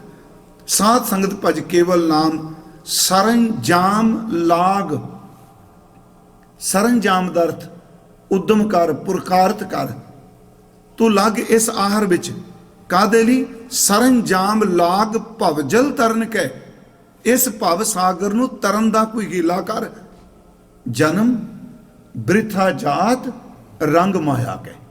मैं बेनती करा हुण ये शब्द पढ़ के ना ते फिर आपां सोहिला साहिब वाला पढ़ांगे। तुसीं देखियो जो कुछ इहदे विच कहे इसे शब्द की व्याख्या सोहिला साहिब दे शब्द च कीती। जन्म बृथा जात रंग माया कै। अगे सतगुरु नूं पुछिए क्यों व्यर्थ चला गया, क्यों व्यर्थ चला गया। अगे फिर सतगुरु कहने ऐस करके व्यर्थ गया। फिर शब्द कह जप तप संयम धर्म ये चीज़ां कमाईयां नहीं। जप सत तप संयम धर्म ना कमाया, सेवा साधना जानिया रहा। दो तुकां विच साडी रूहानीयत भर दिती कि जे तू भव सागर नूं तरना इन्हां चीज़ां नूं चेते रखी। जे ये छड्ड दित्तियां ते सब कुछ अकर्थ अकार्थ। जप दा अर्थ परमेश्वर दा सिमरन। आप नूं कई बार अर्ज कीती है जप दा खंडन भी है ते जप दा मंडन भी है। बाणी च गुरु शब्द दा बलिहार भी जांदे है ते गुरु शब्द दा खंडन भी है। संयम दा खंडन भी है ते संयम दा मंडन भी है। इत्थे साहिब कहते जप तप संयम धर्म ना कमाया, सेवा साध ना जानिया कर राया। गुरु की सेवा नहीं की, हरी राजे नूं जानिया नहीं। कहो नानक हम नीच कर्मा, नीच कर्म कीते सरन परे की राखो शर्मा। फिर बेनती हुण ये सब नूं शब्द चेते वे ते मैं कई बारी सोचना सतगुरु तो वार वार बलिहार जाइए। ਜਿਹੜੀਆਂ ਗੱਲਾਂ ਅਸੀਂ नहीं कर सकते, पाप कीते हुंदे ने पर कर नहीं सकते, गुरु साहब ने वह भी शब्द उच्चारण कर करके साडे अंदर नूं रब सामने रख दिता। हुण उस विच सतगुरु कहंदे ने बंदिया तू सौण लगा ते नींद मौत की तरह हुंदी है, कोई पता नहीं सवेरे उठे कि ना। हो सकता है ये नींद ये रात आखिरी रात होवे। जे सवेरे सूरज चढ़े किते तेनू दिन अमृत वेले तेरी जाग खुल जाए तो मेरा एक बेनती आ हाथ जोड़ के तेनू हुक्म नहीं मैं करदा, मेरी बेनती आ समा जिहड़ा मिलिया इनू गवा ना। करो बेनती सुनो मेरे मीता। फिर बेनती की लोड़ सी कहन दी। जे पहला शब्द कह भई प्राप्त मानुख दे कुरिया ते इहदे च कह रहे ने करो बेनती सुनो मेरे मीता। संत टहल की बेला, ये वेला ये वक्त संत दी गुरमुख दी सत संगत दी सेवा करन दा है। संत टहल की बेला। अगे गुरु जी कहते इयां खाट चलो हर लाहा, इथों लाहा लैके चल। इयां खाट चलो हर लाहा आगे बसन सुखेला। गुरमुखो जदों इयां ते आगे शब्द आ गया ये संबंधी सानू सोचना चाहिए भी एवें भुलेखे च ना रहिए। अगे कुछ नहीं, गुरु कहता जो इयां कीता वो अगे मिलेगा। असी इयां नू मनन नू तैयार हाँ, आगे नू नहीं। हजूर सच्चे पातशाह महाराज कहते करो बेनती सुनो मेरे मीता। संत टहल की बेला इयां काट चलो कर लाहा आगे बसन सुहेला। औद घटै दिन शरणारे मन गुरमिल का सवारे। ये संसार बेकार संशय में तरियो ब्रह्म ज्ञानी। जिसै जगाए पियावै एहो रस अकथ कथा तिन जानी जाको आए। ਭਈ ਪ੍ਰਾਪਤ ਮਾਨੁਖ ਦੇ ਗੁਰੀਆ। ਕਾਹਦੇ ਲਈ ਤੂੰ ਆਏ? ਜਾਂ ਕੋ ਆਏ ਸੋਈ ਵਿਖਾਜੋ, ਹਰ ਗੁਰ ਤੇ ਮਨੇ ਬਸੇਰਾ, ਨਿਜ ਘਰ ਮਹਿਲ ਪਾਵੋ ਸੁਖ ਸਹਿਜੇ, ਬੌਰ ਨਾ ਹੋਏਗੋ ਫੇਰਾ। ਤੇਰਾ ਦੁਬਾਰਾ ਫੇਰਾ ਨਹੀਂ ਹੋਵੇਗਾ, ਤੂੰ ਆਪਣੇ ਨਿਜ ਘਰ ਵੀ ਚਲਾ ਜਾਏਗਾ। ਮੈਂ ਆਪ ਨੂੰ ਬੇਨਤੀ ਕੀਤੀ, ਇਸ ਜ਼ਿੰਦਗੀ ਦਾ ਮਨੋਰਥ, ਇਹਦਾ ਮਕਸਦ ਇਹੀ ਹੈ ਕਿ ਬੰਦਗੀ ਕਰ ਗੁਰੂ ਦੇ ਲੜ ਲੱਗ ਕੇ। ਉਂਝ ਤਾਂ ਆਪਣੇ ਆਪਣੇ ਹਿਸਾਬ ਨਾਲ ਸਾਰੇ ਬੰਦਗੀ ਕਰਦੇ ਆ, ਆਪਣੇ ਆਪਣੇ ਗੁਰਮਤ ਵਿੱਚ। ਮੈਂ ਆਪ ਨੂੰ ਫਿਰ ਬੇਨਤੀ ਕਰਾਂਗਾ, ਵੈਸਾਖੀ ਦਾ ਪੁਰਬ ਨਿਕਲਿਆ ਹੈ। ਗੁਰਮਖੋ, ਭਾਵੇਂ ਤੁਸੀਂ ਜਿੰਨੀ ਮਰਜ਼ੀ ਬਾਣੀ ਪੜ੍ਹਦੇ ਹੋ, ਸਿਮਰਨ ਕਰਦੇ ਹੋ, ਚੰਗੀ ਗੱਲ, ਉਹਦੀ ਬਖਸ਼ਿਸ਼ ਹੈ, ਪਰ ਫਿਰ ਵੀ ਗੁਰੂ ਗੋਬਿੰਦ ਸਿੰਘ ਨੇ ਜਿਹੜੀ ਸਾਨੂੰ ਜੁਗਤ ਦਿੱਤੀ ਹੈ ਨਾ, ਇਹ ਜੁਗਤ ਦਿੱਤੀ ਹੈ। ਉਸ ਦਿਨ ਮੈਂ ਅਰਜ਼ ਕੀਤੀ ਸੀ ਐਤਵਾਰ ਵੀ ਗੁਰੂ ਸਾਹਿਬ ਨੇ ਜਦੋਂ ਇਹ ਅੱਗੋਂ ਬਖਸ਼ਿਸ਼ ਵਰਤਾਈ ਨਾ ਜੀ, ਖਾਲਸਾ ਜੀ ਨੂੰ ਗੁਰੂ ਬਣਾਇਆ, ਪੰਜਾਂ ਵਿੱਚ ਵਰਤ ਕੇ ਗੁਰੂ ਪਦ ਦਿੱਤਾ। ਅਸੀਂ ਤਾਂ ਹੀ ਕਹਿੰਦੇ ਆ ਨਾ ਵੀ ਪੰਥ ਤੇ ਗ੍ਰੰਥ ਦੀ ਗੱਲ ਚੱਲਦੀ, ਉੱਥੇ ਸਤਿਗੁਰੂ ਦਾ ਜਿਹੜਾ ਸਿੱਖਿਆ ਦੇਣ ਦਾ, ਦੀਖਿਆ ਦੇਣ ਦਾ, ਗੁਰਮੰਤਰ ਦੇਣ ਦਾ, ਨਿਯਮ ਦ੍ਰਿੜ ਕਰਾਉਣ ਦਾ ਜਿਹੜਾ ਅਖਤਿਆਰ ਸਿਰਫ ਇੱਕ ਗੁਰੂ ਜੋਤ ਦੇ ਕੋਲ ਸੀ ਨਾ, ਸਤਿਗੁਰੂ ਨੇ ਜੋਤ ਗੁਰੂ ਗ੍ਰੰਥ ਸਾਹਿਬ ਵਿੱਚ ਰੱਖ ਦਿੱਤੀ, ਸ਼ਬਦ ਵਿੱਚ, ਤੇ ਜੁਗਤੀ ਪੰਜਾਂ ਦੇ ਵਿੱਚ ਟਿਕਾ ਦਿੱਤੀ। ਪੰਜ ਸ੍ਰੀ ਸਾਹਿਬ ਲੈ ਕੇ ਦੀਵਾਨ ਦੀ ਅਗਵਾਈ, ਨਗਰ ਕੀਰਤਨ ਅੱਗੇ ਚੱਲ ਸਕਦੇ ਆ। ਗੁਰੂ ਗ੍ਰੰਥ ਸਾਹਿਬ ਨੂੰ ਛੱਡ ਕੇ ਪੰਜ ਇਕੱਠੇ ਹੋ ਕੇ ਬਾਟਾ ਨਹੀਂ ਤਿਆਰ ਕਰ ਸਕਦੇ। ਮੰਨ ਲਓ ਪੰਜ ਸਿੰਘ ਇਕੱਠੇ ਹੋ ਗਏ ਜੀ, ਬਾਟਾ ਲਾਓ, ਕੋਈ ਨਹੀਂ, ਸੀ ਪੰਜੇ ਆ। ਗੁਰੂ ਸਾਹਿਬ ਕਹਿੰਦੇ ਆ ਤੁਹਾਨੂੰ ਸਾਹਮਣੇ, ਉਹਦੇ ਸਾਹਮਣੇ ਬਹਿਣਾ ਪੈਣਾ ਹੈ। ਸਰੀਰ ਤੁਹਾਡਾ ਹੈ, ਜੋਤ ਉਹਦੇ ਵਿੱਚ ਹੈ। ਜਦੋਂ ਤੁਸੀਂ ਬਾਟੇ ਵਿੱਚ ਜਲ ਪਾ ਕੇ ਬਾਣੀ ਪੜੋਗੇ, ਸਰੀਰ ਤੁਹਾਡੇ ਹੋਣਗੇ, ਮੈਂ ਇਹਦੇ ਰਾਹੀਂ ਵਰਤਾਂਗਾ, ਉਹ ਜੋਤ ਤੁਹਾਡੇ ਵਿੱਚ ਪਹਿਲਾਂ ਅੰਮ੍ਰਿਤ ਸੰਚਾਰ ਕਰੇਗੀ। ਗੁਰਮੁਖੋ, ਜਦੋਂ ਪੰਜਾਂ ਜਿਹੜੇ ਸਿੰਘ ਲੱਗਦੇ ਆ, ਸ਼ਾਇਦ ਸੁਣਦੇ ਹੋ, ਕਦੀ ਉਹਨਾਂ ਨੂੰ ਦੇਖਿਓ, ਜਿਸ ਦਿਨ ਅੰਮ੍ਰਿਤ ਸੰਚਾਰ 'ਚ ਲੱਗਦੇ ਆ, ਰਹਿਤਵਾਨ ਗੁਰੂ ਸਾਹਿਬ ਦੀ ਬਾਣੀ ਵਾਲੇ ਹੋਣ, ਉਸ ਦਿਨ ਉਹਨਾਂ ਦੇ ਚਿਹਰੇ ਦਾ ਜਿਹੜਾ ਜਲਾਲ ਹੈ ਕੁਝ ਵੱਖਰਾ ਹੀ ਹੁੰਦਾ ਹੈ। ਮੈਂ ਫਿਰ ਇੱਕ ਬੇਨਤੀ ਕਰਾਂਗਾ ਜੀ, ਸਾਡਾ ਮਕਸਦ ਹੈ ਸੀ ਜੇ ਸਿੱਖ ਕਹਾਉਂਦੇ ਆ, ਅੰਮ੍ਰਿਤ ਨੂੰ ਕੱਟੜਤਾ ਨਾਲ, ਸੰਕੀਰਨਤਾ ਨਾਲ ਨਾ ਜੋੜ ਕੇ ਦੇਖੋ। ਅੰਮ੍ਰਿਤ ਨੂੰ ਆਤਮਾ ਦੇ ਸਫ਼ਰ ਦੇ ਲਈ ਗੁਰਪ੍ਰਸਾਦ ਦੇ ਰੂਪ ਵਿੱਚ ਧਾਰਨ ਕਰੋ। ਵੀ ਇਸ ਅੰਦਰ ਨੇ ਸਫ਼ਰ ਕਰਨਾ, ਗੁਰਪ੍ਰਸਾਦ ਅਸੀਂ ਲੈਣਾ, ਗੁਰੂ ਦੀ ਕਿਰਪਾ ਲੈਣੀ ਹੈ। ਹਜ਼ੂਰ ਸੱਚੇ ਪਾਤਸ਼ਾਹ ਮਹਾਰਾਜ ਉਹ ਕਹਿੰਦੇ ਨੇ ਵੀ ਜਦੋਂ ਹੁਣ ਗੁਰੂ ਨੇ ਮੰਤਰ ਦੇ ਦਿੱਤਾ, ਉਂਝ ਤਾਂ ਭਗਤੀ ਮੈਂ ਬੋਲਣਾ, ਸਾਰੇ ਆਪ ਜੀ ਬੋਲਦੇ, ਮੈਂ ਇਹਨੂੰ, ਮੇਰੀ ਅੱਜ ਦੀ ਕਥਾ ਨੂੰ ਕੱਟੜਤਾ ਚ ਨਾਲ ਜਾਇਓ। ਮੇਰਾ ਮਕਸਦ ਇਹ ਸੀ ਵੀ ਦੇਹ ਮਿਲ ਗਈ, ਸਾਰੇ ਕਹਿੰਦੇ ਵਾਹਿਗੁਰੂ ਕਹੋ, ਪਰ ਗੁਰੂ ਗ੍ਰੰਥ ਸਾਹਿਬ ਵਿੱਚ ਇੱਕ ਸ਼ਬਦ ਹੈ ਕਿ ਮਨਮੁਖ ਬੰਦੇ ਵੀ ਕਈ ਵਾਰੀ ਆਪ ਹੁਦਰੇ ਹੋ ਕੇ ਗੁਰੂ ਤੋਂ ਬਿਨਾਂ ਭਗਤੀ ਕਰਦੇ ਆ, ਜਿਹੜੀ ਫਲੀਭੂਤ ਨਹੀਂ ਹੁੰਦੀ। ਮਨਮੁਖ ਭਗਤ ਕਰੈ ਬਿਨ ਸਤਗੁਰ, ਭਗਤ ਕਰੈ ਕਿਹਾ ਹੈ, ਮਨਮੁਖ ਭਗਤ ਕਰੈ ਬਿਨ ਸਤਗੁਰ, ਬਿਨ ਸਤਗੁਰ ਭਗਤ ਨਾ ਹੋਈ ਰਾਮ। ਸਤਗੁਰੂ ਤੋਂ ਬਿਨਾਂ ਭਗਤੀ ਕਿਵੇਂ ਹੋਵੇਗੀ?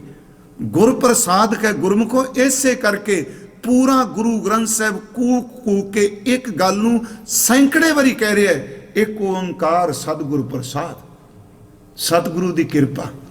ਇੱਕ ਉਦਾਹਰਨ ਹੈ, ਜਦੋਂ ਗੁਰੂ ਨਾਨਕ ਸਾਹਿਬ ਜੀ ਨੇ ਕਰਤਾਰਪੁਰ ਆਪਣਾ ਇਹ ਚੋਲਾ ਹਜ਼ੂਰ ਨੇ ਬਦਲਿਆ, 18 ਸਾਲ ਸਤਿਗੁਰੂ ਕਰਤਾਰਪੁਰ ਰਹੇ, ਤੇ ਜਿਸ ਦਿਨ ਕਰਤਾਰਪੁਰ ਦਾ ਲਾਂਘਾ ਖੁੱਲਿਆ ਸੀ, ਚਲੋ ਸਤਿਗੁਰੂ ਤਰਸ ਕੀਤਾ, ਉਸ ਦਿਨ ਜੋ ਹੁਕਮਨਾਮੇ ਦੀ ਕਥਾ ਕਰਨ ਦਾ ਸੁਭਾਗ ਪ੍ਰਾਪਤ ਹੋਇਆ। ਉੱਥੇ ਮੈਂ ਬੇਨਤੀਆਂ ਕੁਛ ਕੀਤੀਆਂ, ਕਾਫੀ ਲੰਬੇਰਾ ਸਮਾਂ ਕਥਾ ਕੀਤੀ ਹਜ਼ੂਰ ਦੇ ਦਰਬਾਰ ਸਾਹਿਬ ਵਿੱਚ, ਉਹ ਦਰਬਾਰ ਸਾਹਿਬ ਵੀ ਕਹਿੰਦੇ। ਫਿਰ ਮਨ 'ਚ ਇੱਕ ਮੇਰੇ 'ਚ ਆਈ, ਸਾਡੇ ਵਿਦਵਾਨ ਪੁਰਸ਼ ਸੁਣਾਉਂਦੇ ਹੁੰਦੇ ਸਨ ਕਿ ਗੁਰੂ ਇੱਕ ਹੀ ਹੈ, ਜਿਹੋ ਜੀ ਤੁਹਾਡੀ ਭਾਵਨਾ ਨਾ ਗੁਰੂ ਉਹ ਹੀ ਹੈ। ਜਿਹੜਾ ਬੰਦਾ ਕਟਾਕਸ਼ ਦੇ ਤਰੀਕੇ ਨਾਲ ਪੜ੍ਹ ਲਿਆ, ਉਹ ਆਪਣੇ ਹਿਸਾਬ ਨਾਲ ਤੁਕਾਂ ਕੱਢਦਾ ਹੈ, ਤੇ ਗੁਰੂ ਸਾਹਿਬ ਨੇ ਬਾਣੀ 'ਚ ਲਿਖ ਦਿੱਤਾ ਵੀ ਜਿਹੋ ਜੀ ਤੁਹਾਡੀ ਭਾਵਨਾ ਹੋਵੇਗੀ ਮੈਂ ਉਹੋ ਜਿਹੀ ਹਾਂ। ਸਤਿਗੁਰੂ ਸਦਾ ਦਿਆਲ ਹੈ ਭਾਈ, ਵਿਣ ਭਾਗਾਂ ਕਿਆ ਪਾਈਐ, ਏਕ ਨਦਰ ਕਰ ਦੇਖੈ ਸਭ ਉਪਰ, ਜੇਹਾ ਭਾਓ ਤੇ ਆ ਫਲ ਪਾਈਏ। ਜਿਹੋ ਜੀ ਤੁਹਾਡੀ ਭਾਵਨਾ ਹੈ। ਹਜ਼ੂਰ ਗੁਰੂ ਨਾਨਕ ਸਾਹਿਬ ਜਦੋਂ ਗੁਰਤਾ ਗੱਦੀ ਦੇਣ ਲੱਗੇ, ਪਰਿਵਾਰ माता सुलखनी जी सन, हजूर दे दोनों बेटे सन, सन्मानयोग बाबा श्री चंद जी, बाबा लक्ष्मी दास जी। जदों गुरु गद्दी देन लगे उत्थे फिर सवाल उठिया जी, बाप अपने पुत्र नूं विरासत सौंपदा है। मां जी सुलखनी जी कहंदे आ, सतगुरु आप जी दे बेटे वो शब्द सुनने वाले ने। कहन लगे, सुलखणीए मेरा अंदर तां भाई लहणे कोल ही है, ये मेरे पुत्र ने। गुरु अंगद देव ही होवेगा, इन्हां नूं बाबे के कहणगे। पुत्र ना मेरे, कि हुण तां असीं जो हुंदा जिन्नी निंदिया रज के करने आ, वाहिगुरू सानूं बचाए जी। असीं उस इतिहास दे भी कटाक्ष कर रहे हैं जिथे बाबा श्री चंद वर्गिया नूं इन्ना सन्मान मिलिया। कहंदे ने ये मेरे खून ने, मेरे पुत्र ने। अगले शब्द सुनने वाले ने कहन लगे, अन्न दी पैसे दी ना घर कदी कमी नहीं रहेगी। पुत्र मेरे ने पर जन्म सवरेगा तां जे गुरु गुरु जपणगे तां। अन्न दी कमी नहीं रहनी। उथे भी इत्थों तक शब्द क्या भी गुरु घर दे बूहे अगे जे कुत्ता रोज बहन लग पवे बरकत ओहदे विच भी आ जांदी है। तां मेरे बच्चे ने गुरु घर के होए सुहाना, तिनको पूजै सगल जखाना। अन्न पैसे की कमी नहीं, पर उथे घटना वापरी, ओहदा जिक्र कुछ विद्वाना कीता है कि गुरु नानक साहब ने हत्थ च टका पकड़िया। ये बड़ा घट जिक्र किया जाता है, शायद मेरा ख्याल प्यारा सिंह पद्म होना ने कीता है। वो कहते हैं हजूर पुछते हैं सब नूं मेरे हत्थ च की है, ते सारे कहते हैं महाराज टका है। पुत्रां नूं पुछया, सिखां नूं पुछया, टका है। जदों बाबा लहणा साहब नूं पुछया मेरे हत्थ च की है, कहते हजूर दे चरण पकड़ ले। कहते लहणे कोल इन्नी समर्था नहीं मैं दस सकां गुरु नानक दे हत्थ च की है। हुण देखो भावना ना, हत्थ च की है। कहन लगे सारे तो दस रहे टका, कहंदा इत्थे दृष्टमान दिस रहा है। फिर कहते दस अगे शब्द के सतगुरु तेरे हाथ च जप है, तप है, संयम है, सिमरन है, नाम है, सब कुछ कह के अखीर ते गल मकाई, सतगुरु करोड़ा जन्मां दे पापी जीव नूं भी रब दे घर विच प्रवान कराने दी ताकत तेरे हाथ विच है, ये तेरे विच समर्था है। मैं इस करके क्या भी गुरु साहब तो दात लैके नाम सिमरन अभ्यास जदों करांगे आपां, सतगुरु ने कहा भी ये मानक जन्म अमोलक है। मैं फिर उस गल ते आउण लगा। गुरु तेग बहादुर साहब ने कहा तुसीं रोज़ एक पाठ करदे हो, उंज तां इहदे वर्गी सरदारी कोई नहीं। 84 लख जोन सुबाई मानस को प्रभ दी वडियाई, पर नाल कह दिता इस पौड़ी ते जो नर चुकै।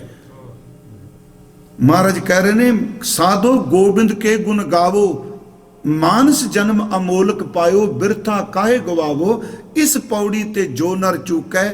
महाराज कहते सो आए जाए दुख पाइंदा। आनंद साहब दा ऐ पौड़ी, ए शरीरा मेरिया इस जग में आए कै क्या तुद कर्म कमाया।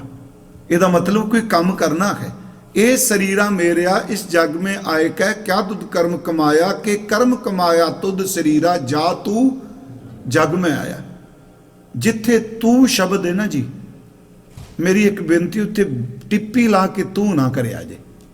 जिथे तू लिखिया तू पढ़ो, क्योंकि तू लफ्ज जिहड़ा है फारसी दा है, जिहड़ा मूल शब्द है ना वो तू नहीं, वो तू ही है।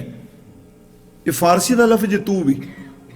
हजूर ने इत्थे शब्द वरत्या ए शरीरा मेरिया इस जग में आए कै क्या तुद कर्म कमाया, के कर्म कमाया तुद शरीरा जा तू जग में आया।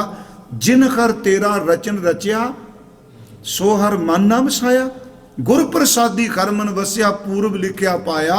अगे गुरु जी कहने बड़ा मोलक है, कह नानक ए शरीर प्रवान होवा जिन सतगुर स्यों चित लाया। जिन्हें अपना चित सतगुरु न ला लिया। मैं आपनों पहली बेनती की भी ये बड़ा अमोलक जे नहीं जे लभदा। हुण वेखो बीमारी पई है ना, मैं सच कहना है तो निक्का जिहा जीव ही ना कि वार वार आप इसकी गल कर रहे हैं। निकी कीरी मैं कल रख है। एक निक्की जी कीड़ी च ਉਹ ਤਾਕਤ ਰੱਖ ਦਿੱਤੀ, ਕੀੜਾ ਹੀ ਕਹੋਗੇ ਨਾ, ਇਹ ਗੁਰਬਾਣੀ ਦੀ ਨਜ਼ਰ ਚ ਹੀ ਹੈ ਨਾ। ਇੱਕ ਨਿੱਕੀ ਚ ਰੱਖ ਦਿੱਤੀ ਸੱਤਿਆ, ਉਹਨੇ ਸਭ ਕੁਝ ਹੀ ਪਤਾ ਹੀ ਕਿਉਂ ਨਹੀਂ ਲੱਗਦਾ ਪਿਆ ਬੰਦੇ ਨੂੰ। ਫਿਰ ਬੰਦਾ ਕਿਉਂ ਭੱਜ ਰਿਹਾ? ਦਾ ਮਤਲਬ ਮਨੁੱਖਾ ਦੇਹ ਬੜੀ ਕੀਮਤੀ ਹੈ। ਹਜ਼ੂਰ ਨੇ ਕਿਹਾ ਵੀ ਇਹਨੂੰ ਤੁਸੀਂ ਕੀ ਕਰੋ? ਫਿਰ ਬਚਨ ਕੀਤੋ ਨੇ ਗੋਬਿੰਦ ਦੇ ਗੁਣ ਗਾਓ। ਹੁਣ ਇੱਥੇ ਮੈਂ ਥੋੜੇ ਜਿਹੇ ਅਰਥ ਕਰਨੇ ਚਾਹਨਾ। ਗੁਣ ਭਾਈ ਸਾਹਿਬ, ਭਾਈ ਨੰਦ ਲਾਲ ਸਾਹਿਬ ਜੀ ਨੇ ਤਾਂ ਇਹ ਗੁਰੂ ਜੇ ਗਜ਼ਲਾਂ ਸੀ ਜਦੋਂ ਪੜ੍ਹਨੇ ਆ ਤੇ ਉਹਦੇ ਵਿੱਚ ਇੱਕ ਬਚਨ ਹੈ, ਪਹਿਲੀ ਗਜ਼ਲ ਦਾ ਪਹਿਲਾ ਸ਼ੇਰ ਹੀ ਹੈ, ਹਵਾਏ ਬੰਦਗੀ ਆਵੁਰਦ ਦਰ ਵਜੂਦ ਮਰਾ, ਵਗਰ ਨ ਜ਼ੋਕੇ ਚੁਨੀ ਆਮਦਨ ਨਾਬੂਦ ਮਰਾ। ਇਹਦੇ ਅਖਰੀ ਅਰਥ ਥੋੜੇ ਜਿਹਾ ਆਪਾਂ ਕਰ ਲੈਨੇ ਆ। ਹਵਾਏ ਇਹਦਾ ਅਰਥ ਹੈ ਤਾਂਗ, ਇੱਛਾ, ਬੰਦਗੀ। हे ਗੁਰੂ ਗੋਬਿੰਦ ਸਿੰਘ ਜੀ, ਮੈਂ ਇਸ ਸਰੀਰ ਚ ਆਇਆ, ਇਸ ਕਰਕੇ ਨਹੀਂ ਆਇਆ ਮੈਂ ਦੀਵਾਨ ਬਣਨਾ ਸੀ, ਕਿਉਂਕਿ ਇਹਨਾਂ ਦਾ ਪਰਿਵਾਰ ਦੀਵਾਨ ਸਨ। ਇਸ ਕਰਕੇ ਨਹੀਂ ਆਇਆ ਮੈਂ ਵਿਦਵਾਨ ਬਣਨਾ ਸੀ, ਇਸ ਕਰਕੇ ਨਹੀਂ ਆਇਆ ਮੈਂ ਬਹੁਤ ਸਾਰੀ ਦੌਲਤ ਕਮਾ ਕੇ ਆਪਣਾ ਨਾਮ ਬਣਾਉਣਾ ਸੀ। ਮੈਂ ਇਸ ਵਜੂਦ ਵਿੱਚ, ਇਸ ਸਰੀਰ ਵਿੱਚ, ਇਸ ਢਾਂਚੇ ਵਿੱਚ ਤਾਂ ਆਇਆ, ਮੈਨੂੰ ਪਤਾ ਲੱਗਾ ਮੇਰਾ ਮਹਿਬੂਬ ਪੰਜਾਂ ਤੱਤਾਂ ਦੇ ਢਾਂਚੇ ਵੀ ਚੱਲਿਆ ਤੇ ਮੈਂ ਵੀ ਉਹ ਸਰੀਰ ਲੈ ਕੇ ਆਇਆ ਤੇ ਆਇਆ ਸਿਰਫ ਤੇਰੀ ਬੰਦਗੀ ਕਰਨ ਵਾਸਤੇ। ਇਹਦੇ ਥੋੜੇ ਜਿਹੇ ਅਰਥ ਨੇ ਜੀ। ਹਵਾਏ ਦਾ ਅਰਥ ਹੋ ਗਿਆ ਖਵਸ਼, ਤਾਂਗ। ਹਵਸ਼ ਦਾ ਅਰਥ ਨਾ ਕਰੀਏ, ਤਾਂਗ ਕਰ ਲਈ ਸੌਖਾ ਰਹੇਗਾ। ਹਵਾਏ ਬੰਦਗੀ, ਤੇਰੀ ਬੰਦਗੀ ਦੀ ਤਾਂਗ ਰੱਬ ਜੀ। ਹਵਾਏ ਬੰਦਗੀ ਆਵੁਰਦ, ਆਵੁਰਦ ਅਰਥ ਮੈਨੂੰ ਲੈ ਕੇ ਆਈ, ਮੈਂ ਇਸ ਕਰਕੇ ਜਨਮ ਲਿਆ ਵੀ ਮੈਂ ਤੇਰੀ ਬੰਦਗੀ ਕਰਾਂਗਾ। ਹਵਾਏ ਬੰਦਗੀ ਆਵੁਰਦ ਦਰ, ਦਰ ਦਾ ਅਰਥ ਹੁੰਦਾ ਵਿੱਚ, ਇੱਕ ਦਰ ਦਾ ਅਰਥ ਹੈ ਦਰਵਾਜ਼ਾ, ਫਾਰਸੀ ਵਿੱਚ ਦਰ ਦਾ ਅਰਥ ਹੈ ਵਿੱਚ। ਜੇ ਆ ਪੜ੍ਹਦੇ ਹੋ ਯਕ ਅਰਜ਼ ਗੁਫਤਮ ਪੇਸ਼ ਤੋਂ ਦਰ ਗੋਸ਼ ਕੰਨ ਵਿੱਚ, ਇੱਥੇ ਦਰ ਦਾ ਅਰਥ ਵਿੱਚ। ਹਵਾਏ ਬੰਦਗੀ ਆਵੁਰਦ ਦਰ ਵਜੂਦ, ਇਹ ਜੀਵ ਨਾਲ ਹੈ, ਜ਼ੇ ਨਾਲ ਨਹੀਂ ਜਾਂ ਜ਼ੋਏ ਨਾਲ ਨਹੀਂ, ਵਜੂਦ। ਮੈਂ ਇਸ ਕਰਕੇ ਇਸ ਵਜੂਦ ਵਿੱਚ ਆਇਆ ਵਾਂ, ਮੈਂ ਤਾਂ ਆ ਤੇਰੀ ਬੰਦਗੀ ਕਰਨੀ ਹੈ। ਹਵਾਏ ਬੰਦਗੀ ਅਵੁਰਦ ਦਰ ਵਜੂਦ ਮਰਾ, ਅਸੀਂ ਪੰਜਾਬੀ ਚ ਕਹਾਂਗੇ ਮਰਾ ਦਰ ਤੇ ਮਰ ਪਰਾ, ਮਰ ਜਾ। ਇਹ ਸ਼ਬਦ ਫਾਰਸੀ ਵਿੱਚ ਮਾਰਾ, ਇਹਦਾ ਅਰਥ ਹੈ ਮੈਨੂੰ, ਮਰਾ ਦਾ ਅਰਥ ਨਾ ਮੈਨੂੰ। ਹਵਾਏ ਬੰਦਗੀ ਅਵੁਰਦ ਦਰ ਵਜੂਦ ਮਰਾ, ਮੈਂ ਇਸ ਵਜੂਦ ਵਿੱਚ ਤਾਂ ਆਇਆ ਤੇਰੀ ਬੰਦਗੀ ਦੀ ਤਾਂਗ ਲੈ ਕੇ ਆਈ। ਵਗਰ ਨੇ ਜ਼ੋਕੇ, ਜ਼ੋਕੇ ਦਾ ਅਰਥ ਹੈ ਸ਼ੌਂਕ। ਵਗਰ ਨੇ ਜ਼ੋਕੇ, ਜ਼ੋਕੇ ਚੁਨੀ, ਚੁਨੀ ਦਾ ਅਰਥ ਹੈ ਅਜਿਹਾ। ਨਾਬੂਦ ਮਰਾ, ਮੈਨੂੰ ਕੋਈ ਸ਼ੌਂਕ ਨਹੀਂ, ਐਡੀ ਵੱਡੀ ਦੇਹ ਚੁੱਕ ਕੇ ਤੁਰਿਆ ਫਿਰਾਂ, ਮੈਂ ਕੋਈ ਸ਼ੌਂਕ ਇਸ ਕਰਕੇ ਨਹੀਂ ਆਇਆ ਮੈਂ ਜੀਵ ਦਾ ਰਸ, ਇੰਦਰੀਆਂ ਦਾ ਰਸ ਭੋਗਾਂਗਾ, ਮੈਂ ਇਸ ਕਰਕੇ ਆਇਆ ਮਹਿਬੂਬ ਤੇਰੇ ਜਮਾਨੇ ਚ ਆਇਆ, ਤੇਰੀ ਭਗਤੀ ਕਰਨ ਵਾਸਤੇ ਆਇਆ। ਇਹਦਾ ਮਤਲਬ ਸਰੀਰ ਬੰਦਗੀ ਲਿਖੇ। ਹਵਾਏ ਬੰਦਗੀ ਅਵੁਰਦ ਦਰ ਵਜੂਦ ਮਰਾ, ਵਗਰ ਨੇ ਜ਼ੋਕੇ ਚੁਨੀ ਆਮਦਨ ਨਾਬੂਦ ਮਰਾ। ਹੁਣ ਸਤਿਗੁਰੂ ਅੱਗੇ ਬਚਨ ਕਰ ਰਹੇ ਨੇ, ਸਾਧੋ, ਮੈਂ ਤਾਂ ਦੂਜੀ ਤੁਕ ਪਹਿਲਾਂ ਲੈ ਲਈ ਸੀ ਵੀ ਅਮੋਲਕ ਹੈ, ਕਰਨਾ ਕੀ ਹੈ? ਸਾਧੋ ਗੋਬਿੰਦ ਕੇ ਗੁਣ ਗਾਵੋ। ਸ਼ਬਦ ਆ ਗਿਆ ਗੁਣ। ਹੁਣ ਗੁਣ ਗਾਵੋ ਦਾ ਮਤਲਬ ਕੀ ਹੈ? ਇੱਕ ਤਾਂ ਗੁਣ ਗਾਵੋ ਦਾ ਗਾਉਣ ਦਾ ਸੰਬੰਧ ਕੀਰਤਨ ਨਾਲ ਹੈ, ਵੀ ਤੁਸੀਂ ਉਸ ਨੂੰ ਗਾਓ। ਗੁਰਮਖੋ, ਆਪ ਜਿਹੜਾ ਸਤਿਗੁਰੂ ਦਾ ਬਾਣੀ ਦਾ ਪਾਠ ਕਰਦੇ ਹੋ, ਗੁਣ ਕਿਉਂ ਗਾਣੇ ਨੇ? ਪਹਿਲੀ ਗੱਲ ਤਾਂ ਇਹ ਕਿ ਰੱਬ ਉਸਤਤ ਦਾ ਭੁੱਖਾ ਹੈ। ਆ ਬੰਦੇ ਦੀ ਚਾਰ ਸ਼ਬਦ ਸਟੇਜ ਤੇ ਨਾ ਕਹੋ, ਸੱਚੀ ਲੋ ਲੋਕੀ ਲੜ ਪੈਂਦੇ ਜੇ ਵੀ ਤੁਹਾਂ ਸਾਡਾ ਜ਼ਿਕਰ ਨਹੀਂ ਸੀ ਕੀਤਾ। ਮੈਂ ਕਈ ਬੰਦੇ ਦੇਖੇ ਆ। ਇਹਦਾ ਮਤਲਬ ਰੱਬ ਵੀ ਬੰਦੇ ਦੀ ਤਰ੍ਹਾਂ ਵੀ ਮੇਰੇ ਗੁਣ ਗਾਓ, ਗੁਣ ਗਾਓ। ਨਹੀਂ ਪਿਆਰਿਓ, ਉਹਨੂੰ ਨਾ ਵੀ ਗਾਓ, ਉਹਨੂੰ ਫਿਰ ਵੀ ਕੋਈ ਫਰਕ ਨਹੀਂ। ਸਾਰੀ ਜ਼ਿੰਦਗੀ ਸਾਰੇ ਧਰਮ ਖਿਵਾ ਕਰਿਓ, ਹਰ ਦਰਵਾਜ਼ਾ ਬੰਦ ਕਰ ਦਿਓ, ਰੱਬ ਦੀ ਹੋਂਦ ਫਿਰ ਵੀ ਨਹੀਂ ਖਤਮ ਹੋਣੀ। ਗੁਣ ਇਸ ਕਰਕੇ ਗਾਈਦੇ ਨੇ ਕਿਉਂਕਿ ਜਿਹਦੇ ਗੁਣ ਗਾਈਏ ਉਹਦੇ ਵਰਗੇ ਹੋ ਜਾਈਦਾ। ਗੁਣ ਕਹਿ ਗੁਣੀ ਸਮਾਵਣਿਆ, ਮਹਾਰਾਜ ਕਹਿੰਦੇ ਗੁਣ ਕਹਿ ਕਹਿ ਕੇ ਗੁਣਾ ਵੀ ਸਮਾ ਜੀਦਾ। ਯਾਦ ਰੱਖੋ, ਮਾੜੇ ਬੰਦੇ ਨੂੰ ਰੋਜ਼ ਚੇਤੇ ਕਰੋ, ਰੋਜ਼ ਚੇਤੇ ਕਰੋ, ਕੁਛ ਵੀ ਨਾ ਕਰੋ, ਉਹਦੇ ਔਗਣ ਸਾਡੇ ਮਨ ਉੱਤੇ ਜ਼ਰੂਰ ਅਸਰ ਕਰਨਗੇ। ਤੇ ਜੇ ਰੱਬ ਦੇ ਗੁਣਾਂ ਨੂੰ ਰੋਜ਼ ਚੇਤੇ ਕਰੋਗੇ ਤੇ ਰੱਬ ਵਰਗੇ ਗੁਣ ਪੈਦਾ ਹੋ ਜਾਣਗੇ। ਇਸੇ ਕਰਕੇ ਰਹਿ ਰਾਸ ਦਾ ਪਾਠ ਹੈ, ਸੁਣ ਵੱਡਾ ਆਖੈ ਸਭ ਕੋਏ, ਕੇਵਡ ਵੱਡਾ ਡੀਠਾ ਹੋਏ, ਕੀਮਤ ਪਾਏ ਨਾ ਕਹਿਆ ਜਾਏ। ਤੇ ਕਿਉਂ ਕਹਿੰਦੇ ਆ? ਕਹਿਣੇ ਵਾਲੇ ਤੇਰੇ ਰਹਿ ਸਮਾਏ। ਜਿਹੜੇ ਤੈਨੂੰ ਕਹਿੰਦੇ ਨੇ ਤੇਰੇ ਸਮਾ ਗਏ, ਕਹਿਣੇ ਵਾਲੇ ਤੇਰੇ ਰਹਿ ਸਮਾਏ। ਜਾਂ ਸਤਿਗੁਰੂ ਦਾ ਬਚਨ ਹੈ, ਤੂੰ ਸੱਚਾ ਸਾਹਿਬ ਸਿਫਤ ਸਵਾਲਿਓ। ਤੂੰ ਸੱਚਾ ਹੈ, ਤੇਰੀ ਸਿਫਤ ਬੜੀ ਸੋਹਣੀ ਹੈ। ਤੂੰ ਸੱਚਾ ਸਾਹਿਬ ਸਿਫਤ ਸਵਾਲਿਓ, ਜਿਨ ਕੀਤੀ ਸੋ ਪਾਰ ਪਿਆ। ਜਿਨ੍ਹਾਂ ਨੇ ਤੇਰੇ ਗੁਣ ਗਾਏ, ਤੇਰੀ ਸਿਫਤ ਕੀਤੀ, ਉਹ ਪਾਰ ਹੋ ਗਏ। ਥੋੜਾ ਜਿਹਾ ਫਿਰ ਇਸ ਬੇਨਤੀ ਨੂੰ ਸੁਣਿਓ। ਗੁਰੂ ਗ੍ਰੰਥ ਸਾਹਿਬ ਚ ਬੇਅੰਤ ਗੁਣ। ਇੱਕ ਤਾਂ ਕੀਰਤਨ ਬੜੀ ਵੱਡੀ ਰੱਬ ਦੀ ਦਾਤ ਹੈ। ਮੈਂ ਭਾਈ ਸਾਹਿਬ ਹਰਚਰਨ ਸਿੰਘ ਨੂੰ ਕਹਿ ਰਿਹਾ ਸਾਂ ਕਿ ਠੀਕ ਹੈ, ਸਾਨੂੰ ਪਰਮੇਸ਼ਵਰ ਜੀ ਨੇ ਕਥਾ ਵੱਲ ਤੋਰ ਦਿੱਤਾ। ਸਾਡੀ ਕੋਈ ਸਕੂਲੀ ਪੜ੍ਹਾਈ ਵੀ ਕੋਈ ਨਹੀਂ ਇੰਨੀ, ਹਾਂਜੀ, ਤੇ ਪਰ ਮੇਰੇ ਮਨ ਚ ਇੱਕ ਤਾਂਗ ਜ਼ਰੂਰ ਹੈ। ਕਥਾ ਬੜੀ ਉੱਚੀ ਹੈ, ਕਥਾ ਵਿੱਚ ਫਿਰ ਵੀ ਕਿਤੇ ਨਾ ਕਿਤੇ ਦਵੈਸ਼ ਵਾਲੇ ਲਫ਼ਜ਼ ਨਿਕਲ ਹੀ ਜਾਂਦੇ ਆ। ਪਰ ਕੀਰਤਨ ਬੜੀ ਵੱਡੀ ਰੱਬ ਦੀ ਦਾਤ ਹੈ।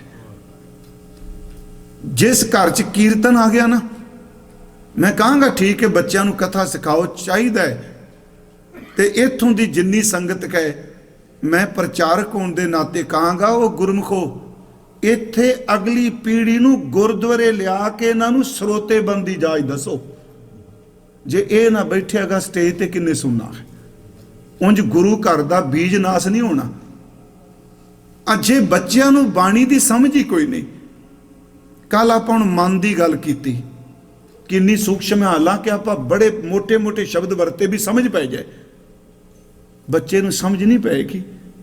ਇਸੇ ਕਰਕੇ ਗੁਰੂ ਗੋਬਿੰਦ ਸਿੰਘ ਜੀ ਨੇ ਜਾਣ ਲੱਗਿਆ ਕਿਹਾ, ਖਾਲਸਾ ਜੀ ਤੁਹਾਨੂੰ ਮੈਂ ਗੁਰੂ ਗ੍ਰੰਥ ਸਾਹਿਬ ਦੇ ਲੜ ਲਾ ਕੇ ਚੱਲਿਆ।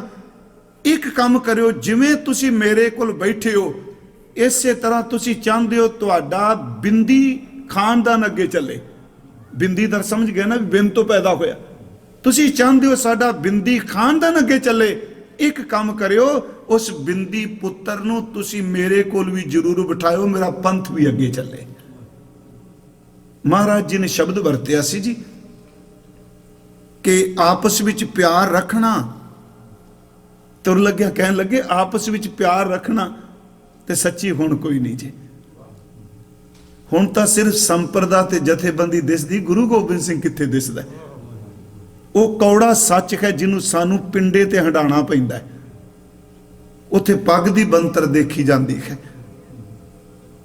ਦਸਤਾਰ ਦੀ ਬੰਤਰ ਦੇਖੀ ਜਾਂਦੀ ਹੈ। ਗੁਰੂ ਸਾਹਿਬ ਕਹਿੰਦੇ ਆਪਸ ਵਿੱਚ ਪਿਆਰ ਰੱਖਣਾ, ਪੰਥ ਦੇ ਵਾਧੇ ਨੂੰ ਲੋਚਣਾ। ਜਿਵੇਂ ਤੁਸੀਂ ਅਰਦਾਸਾਂ ਕਰਾਉਂਦੇ ਹੋ, ਸਾਡੇ ਘਰ ਪੁੱਤਰ ਹੋਵੇ, ਧੀ ਹੋਵੇ, ਮਹਾਰਾਜ ਕਹਿੰਦੇ ਇਹ ਵੀ ਅਰਦਾਸ ਕਰਿਓ ਗੁਰੂ ਗੋਬਿੰਦ ਸਿੰਘ ਦਾ ਪੰਥ ਵੀ ਅੱਗੇ ਵਧੇ। ਪੰਥ ਦੇ ਵਾਧੇ ਨੂੰ ਲੋਚਣਾ, ਆਗਿਆ ਗ੍ਰੰਥ ਸਾਹਿਬ ਜੀ ਦੀ ਕਰਨੀ, ਸ਼ਬਦ ਦੀ ਖੋਜਣਾ। ਗੁਰੂ ਗ੍ਰੰਥ ਸਾਹਿਬ ਕੀ ਆਗਿਆ ਮੰਨਣੀ। ਮੈਂ ਆਪ ਨੂੰ ਫਿਰ ਅਰਜ਼ ਕਰਾਂਗਾ, ਜੇ ਬੱਚਾ ਗੁਰਦੁਆਰੇ ਨਹੀਂ ਬੈਠੇਗਾ, ਉੱਥੇ ਵੀ ਮੁਸ਼ਕਲ ਆ ਰਹੀ ਹੈ। ਉੱਥੇ ਤੁਸੀਂ ਭਾਈ ਸਾਹਿਬ ਜਾਣਦੇ ਹੋ ਕਿੰਨੇ ਗੁਰਦੁਆਰੇ ਨੇ ਜਿੱਥੇ ਆਸਾ ਕੀ ਵਾਰ ਸਵੇਰੇ ਹੁੰਦੀ, ਪਰ ਸੰਗਤ ਕੋਈ ਨਹੀਂ। ਮੈਨੂੰ ਪਤਾ ਹੈ ਤੋਂ 28 ਸਾਲ ਪਹਿਲਾਂ ਜਦੋਂ ਮੈਂ ਕਲਗੀਧਰ ਕਥਾ ਸ਼ੁਰੂ ਕੀਤੀ ਲੁਧਿਆਣੇ, ਉੱਥੇ ਗੁਰਮੁਖੋ ਆਸਾ ਕੀ ਵਾਰ ਵੇਲੇ ਤਕਰੀਬਨ ਹਾਲ ਭਰਿਆ ਹੁੰਦਾ ਸੀ। ਹੁਣ ਨਹੀਂ, ਕੋਈ ਚੁਣਵੀਆਂ ਥਾਵਾਂ ਨੇ। ਮੈਂ ਫਿਰ ਵਿਸ਼ੇ ਤੇ ਆਵਾਂਗਾ। ਕੀਰਤਨ ਰੱਬ ਦੀ ਬੜੀ ਵੱਡੀ ਦਾਤ ਹੈ।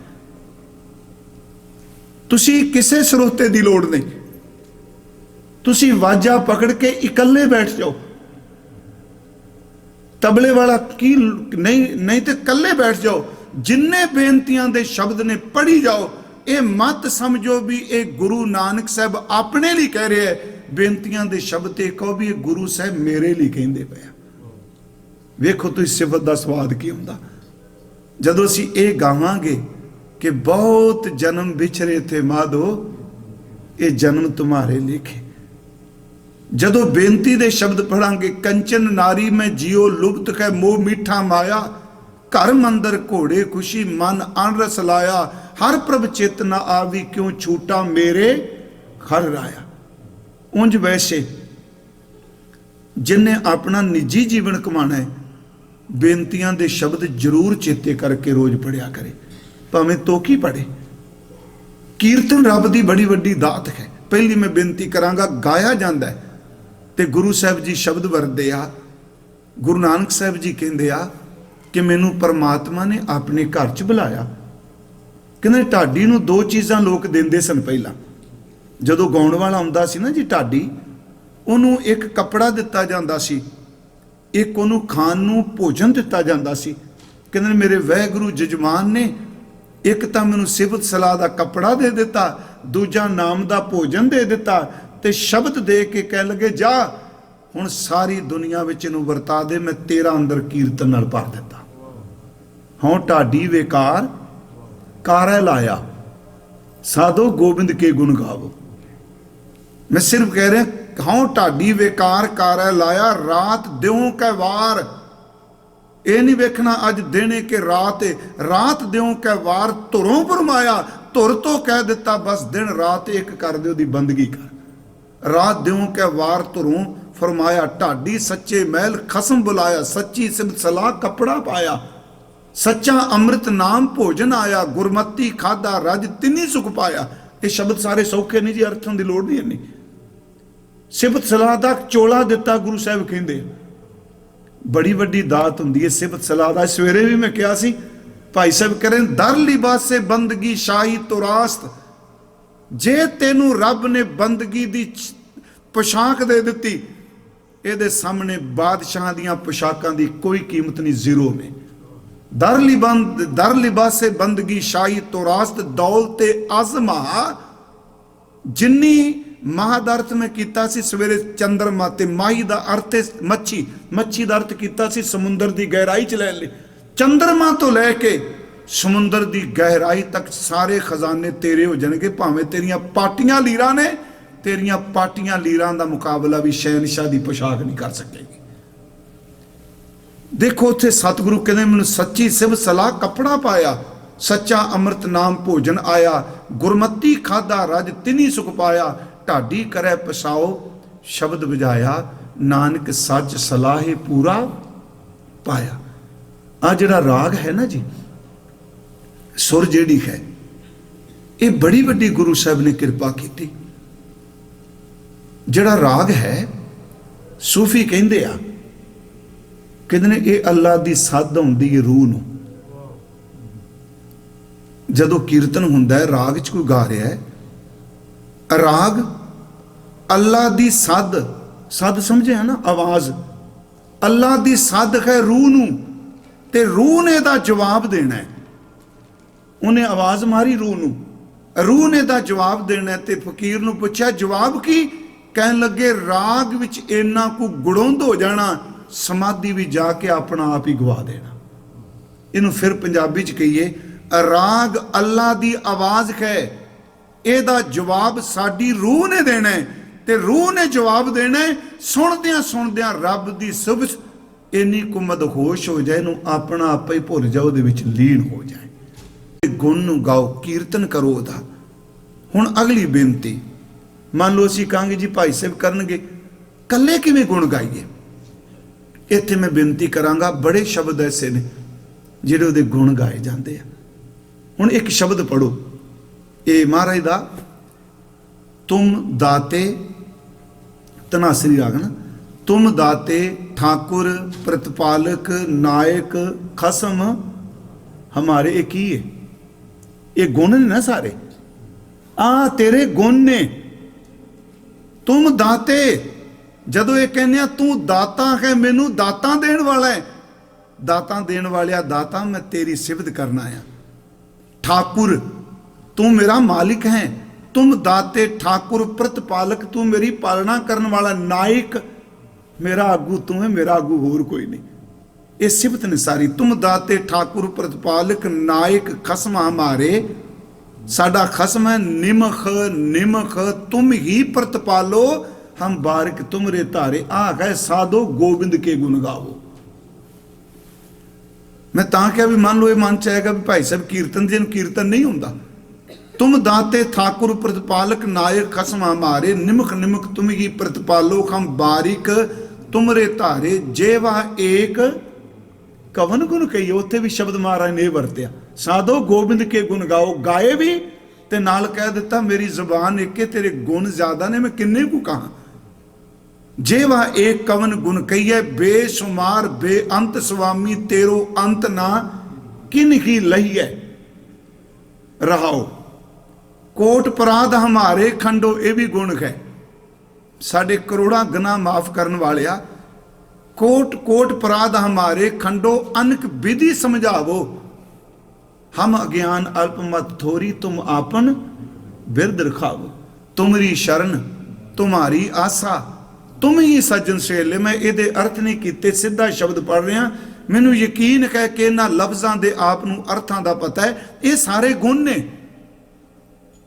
हम अज्ञान अलमत थोरी, तुम आपन बिरद रखावो। तुमरी शरण तुम्हारी आसा, तुम ही सज्जन सवेले राखो। राखन हार दयाला, नानक घर के गोले। मैं तेरे घर दा गुलाम हाँ, मैनू रख लै।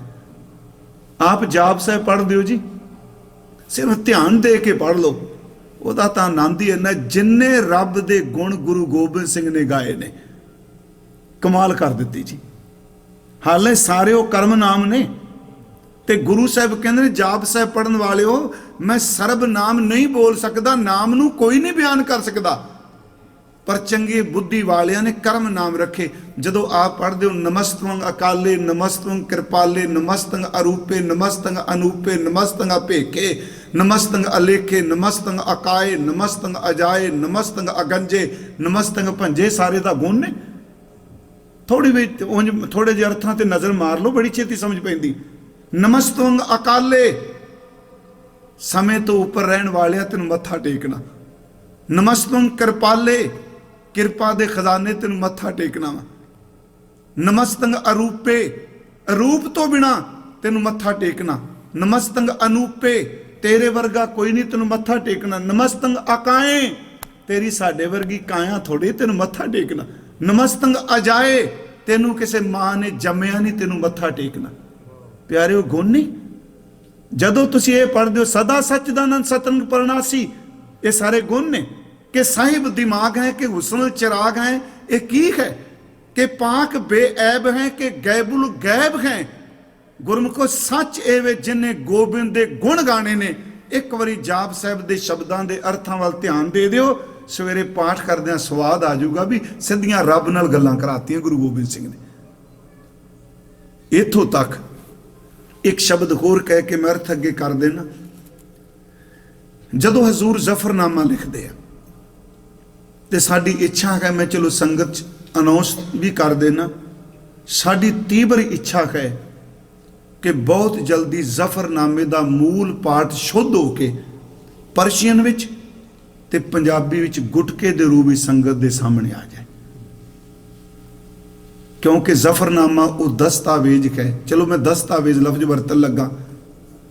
किसी भी वड्डे तो वड्डे क्रांतिकारी ने वक़्त दे हकूमत दे बादशाह नूं नहीं ललकारिया, जिहड़ा किरपान नाल भी गुरु गोबिंद सिंह ने ललकारिया ते कलम नाल भी गुरु गोबिंद सिंह ने ललकारिया। ये गल होर जफरनामा लिखन तां कहिंदे आ कि मैं लड़ाई शुरू नहीं की। जिन्नियां लड़ाइयां लड़ियां मैं डिफेंस लई लड़ियां ने। समझ गया ना जी।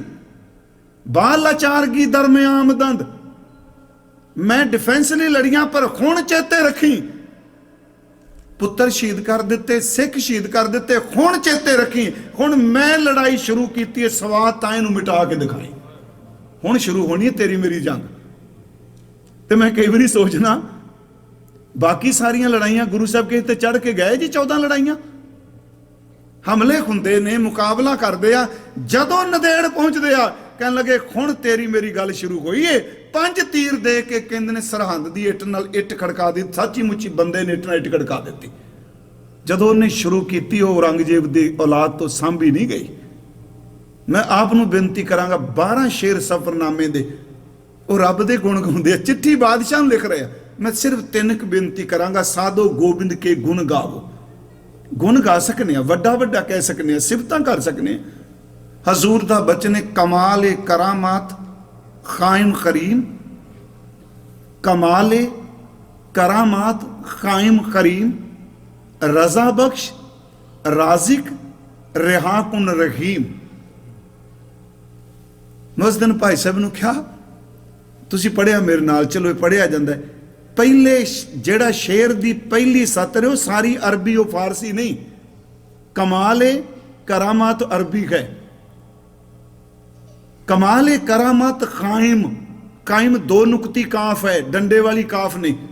कमाल करामात कायम करीम, ये चारे दे चारे लफज जिहड़े ने अरबी विचों ने, ते अगले फारसी अरबी इकट्ठे ने। रजा बख्श राजिक रिहाकुन रहीम, कदी सोचियो पहले सारे कक्के नाल, अगला शेर दी अगली सतर सारी रारे नाल। औरंगजेब ने पहले ही शेर पढ़िया, उन्हें वेख्या तुहाडा एडा वड्डा महान कवि, इनू कविता विच कहंदे ने अनुप्रास शब्द अलंकार, इको अखर नाल। कमाल करामात कायम करीम रजा बख्श राज करे हाकुन रहीम, ये तुम दाते ठाकुर गुरद्वालक। कमाल करामात, कमाले नहीं पढ़ना, जेर लगी थले, चलो कमाल करामात, तू करामातां दा शक्तियां दा शिखर है, तेरे तो वड्डी ताकत दुनिया विच किसे कोल नहीं। किनू कह रहा? रब नू। ते औरंगजेब नू क्यों लिखदे पिया? क्योंकि औरंगजेब नू दसना चाहते ने तू सिंघासन ते बैठ के रब बनया बैठा है। लोग तेनू चिट्ठियां लग के तरले करदे आ, मैं चिट्ठी तेनू लिखांगा पर मैं सब तो पहला रब दी सिफत करांगा। कमाल करामात, तू करामात भी शक्तियां भी शिखर है। कायम, तेरी हस्ती नू किसे हटा नहीं सकना। करीम, तू बख्शिश करने वाला है। कमाल करामात कायम करीम रजा बख्श, उंज वैसे फारस ये शब्द है रिजा बख्श, एदा खुशी बख्शण वाला। रजा बख्श राजिक, रिजक देने वाला है। रिहाकुन, तू बंद खलासी करने वाला है। रहीम, तेरे तो बड़ा तरस दिल कोई नहीं। ये सारे गुण ने, साधो गोविंद के गुण गावो।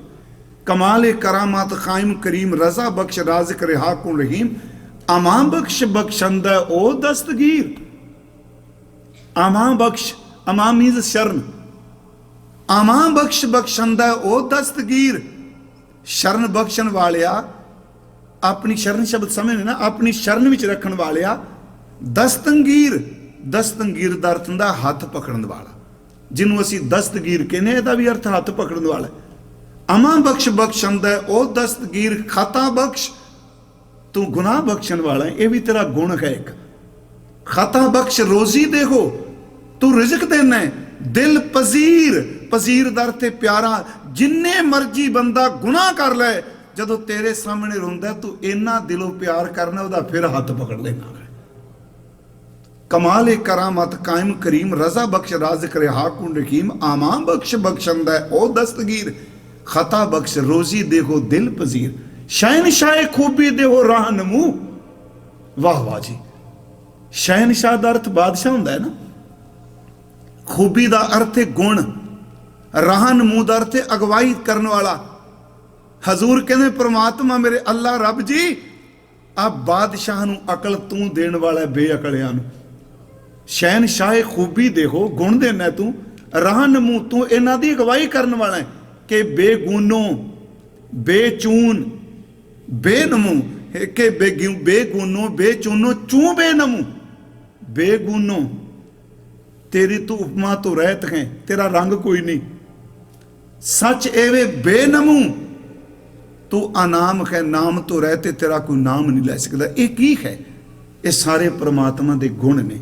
गुरमुखो इस संसे च ना पिया जे हुण साडियां समस्या भी वाहिगुरू शब्द पढ़ना है तो बाणी का कोई फायदा नहीं। बाणी वाला कहता वाहिगुरू वाहिगुरू कही जाते हैं। सच्ची मैं कहना भी जदों तुसी बाणी पढ़ते हो उदों रब के गुण गाए जा रहे हैं, उहदे गीत गाए जा रहे हैं। सतगुरु सच्चे पातशाह जी अज कह रहे हैं साधो गोबिंद के गुण गावो। मैं सिर्फ दो तुकें कर सकिया। मानस जन्म अमोलक पायो, बड़ी मुश्किल नाल मिलिया, अमोलक है, बिरथा काहे गवावो।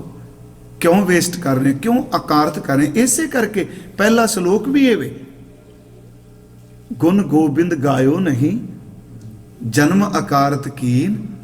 बड़े कृपालू ने, झिड़क नहीं मारी, कहते चल जे नहीं गाया अज ही गा लै। गुरु साहब किवें गाइए? कहते जिवें मच्छी पानी नूं प्यार करदी। गुण गोबिंद गायो नहीं जन्म अकारत कीन, कहो नानक हर भज मना, जे बिद जल को मीन, जे बिद जल को मीन साधो गोबिंद के गुण गाओ।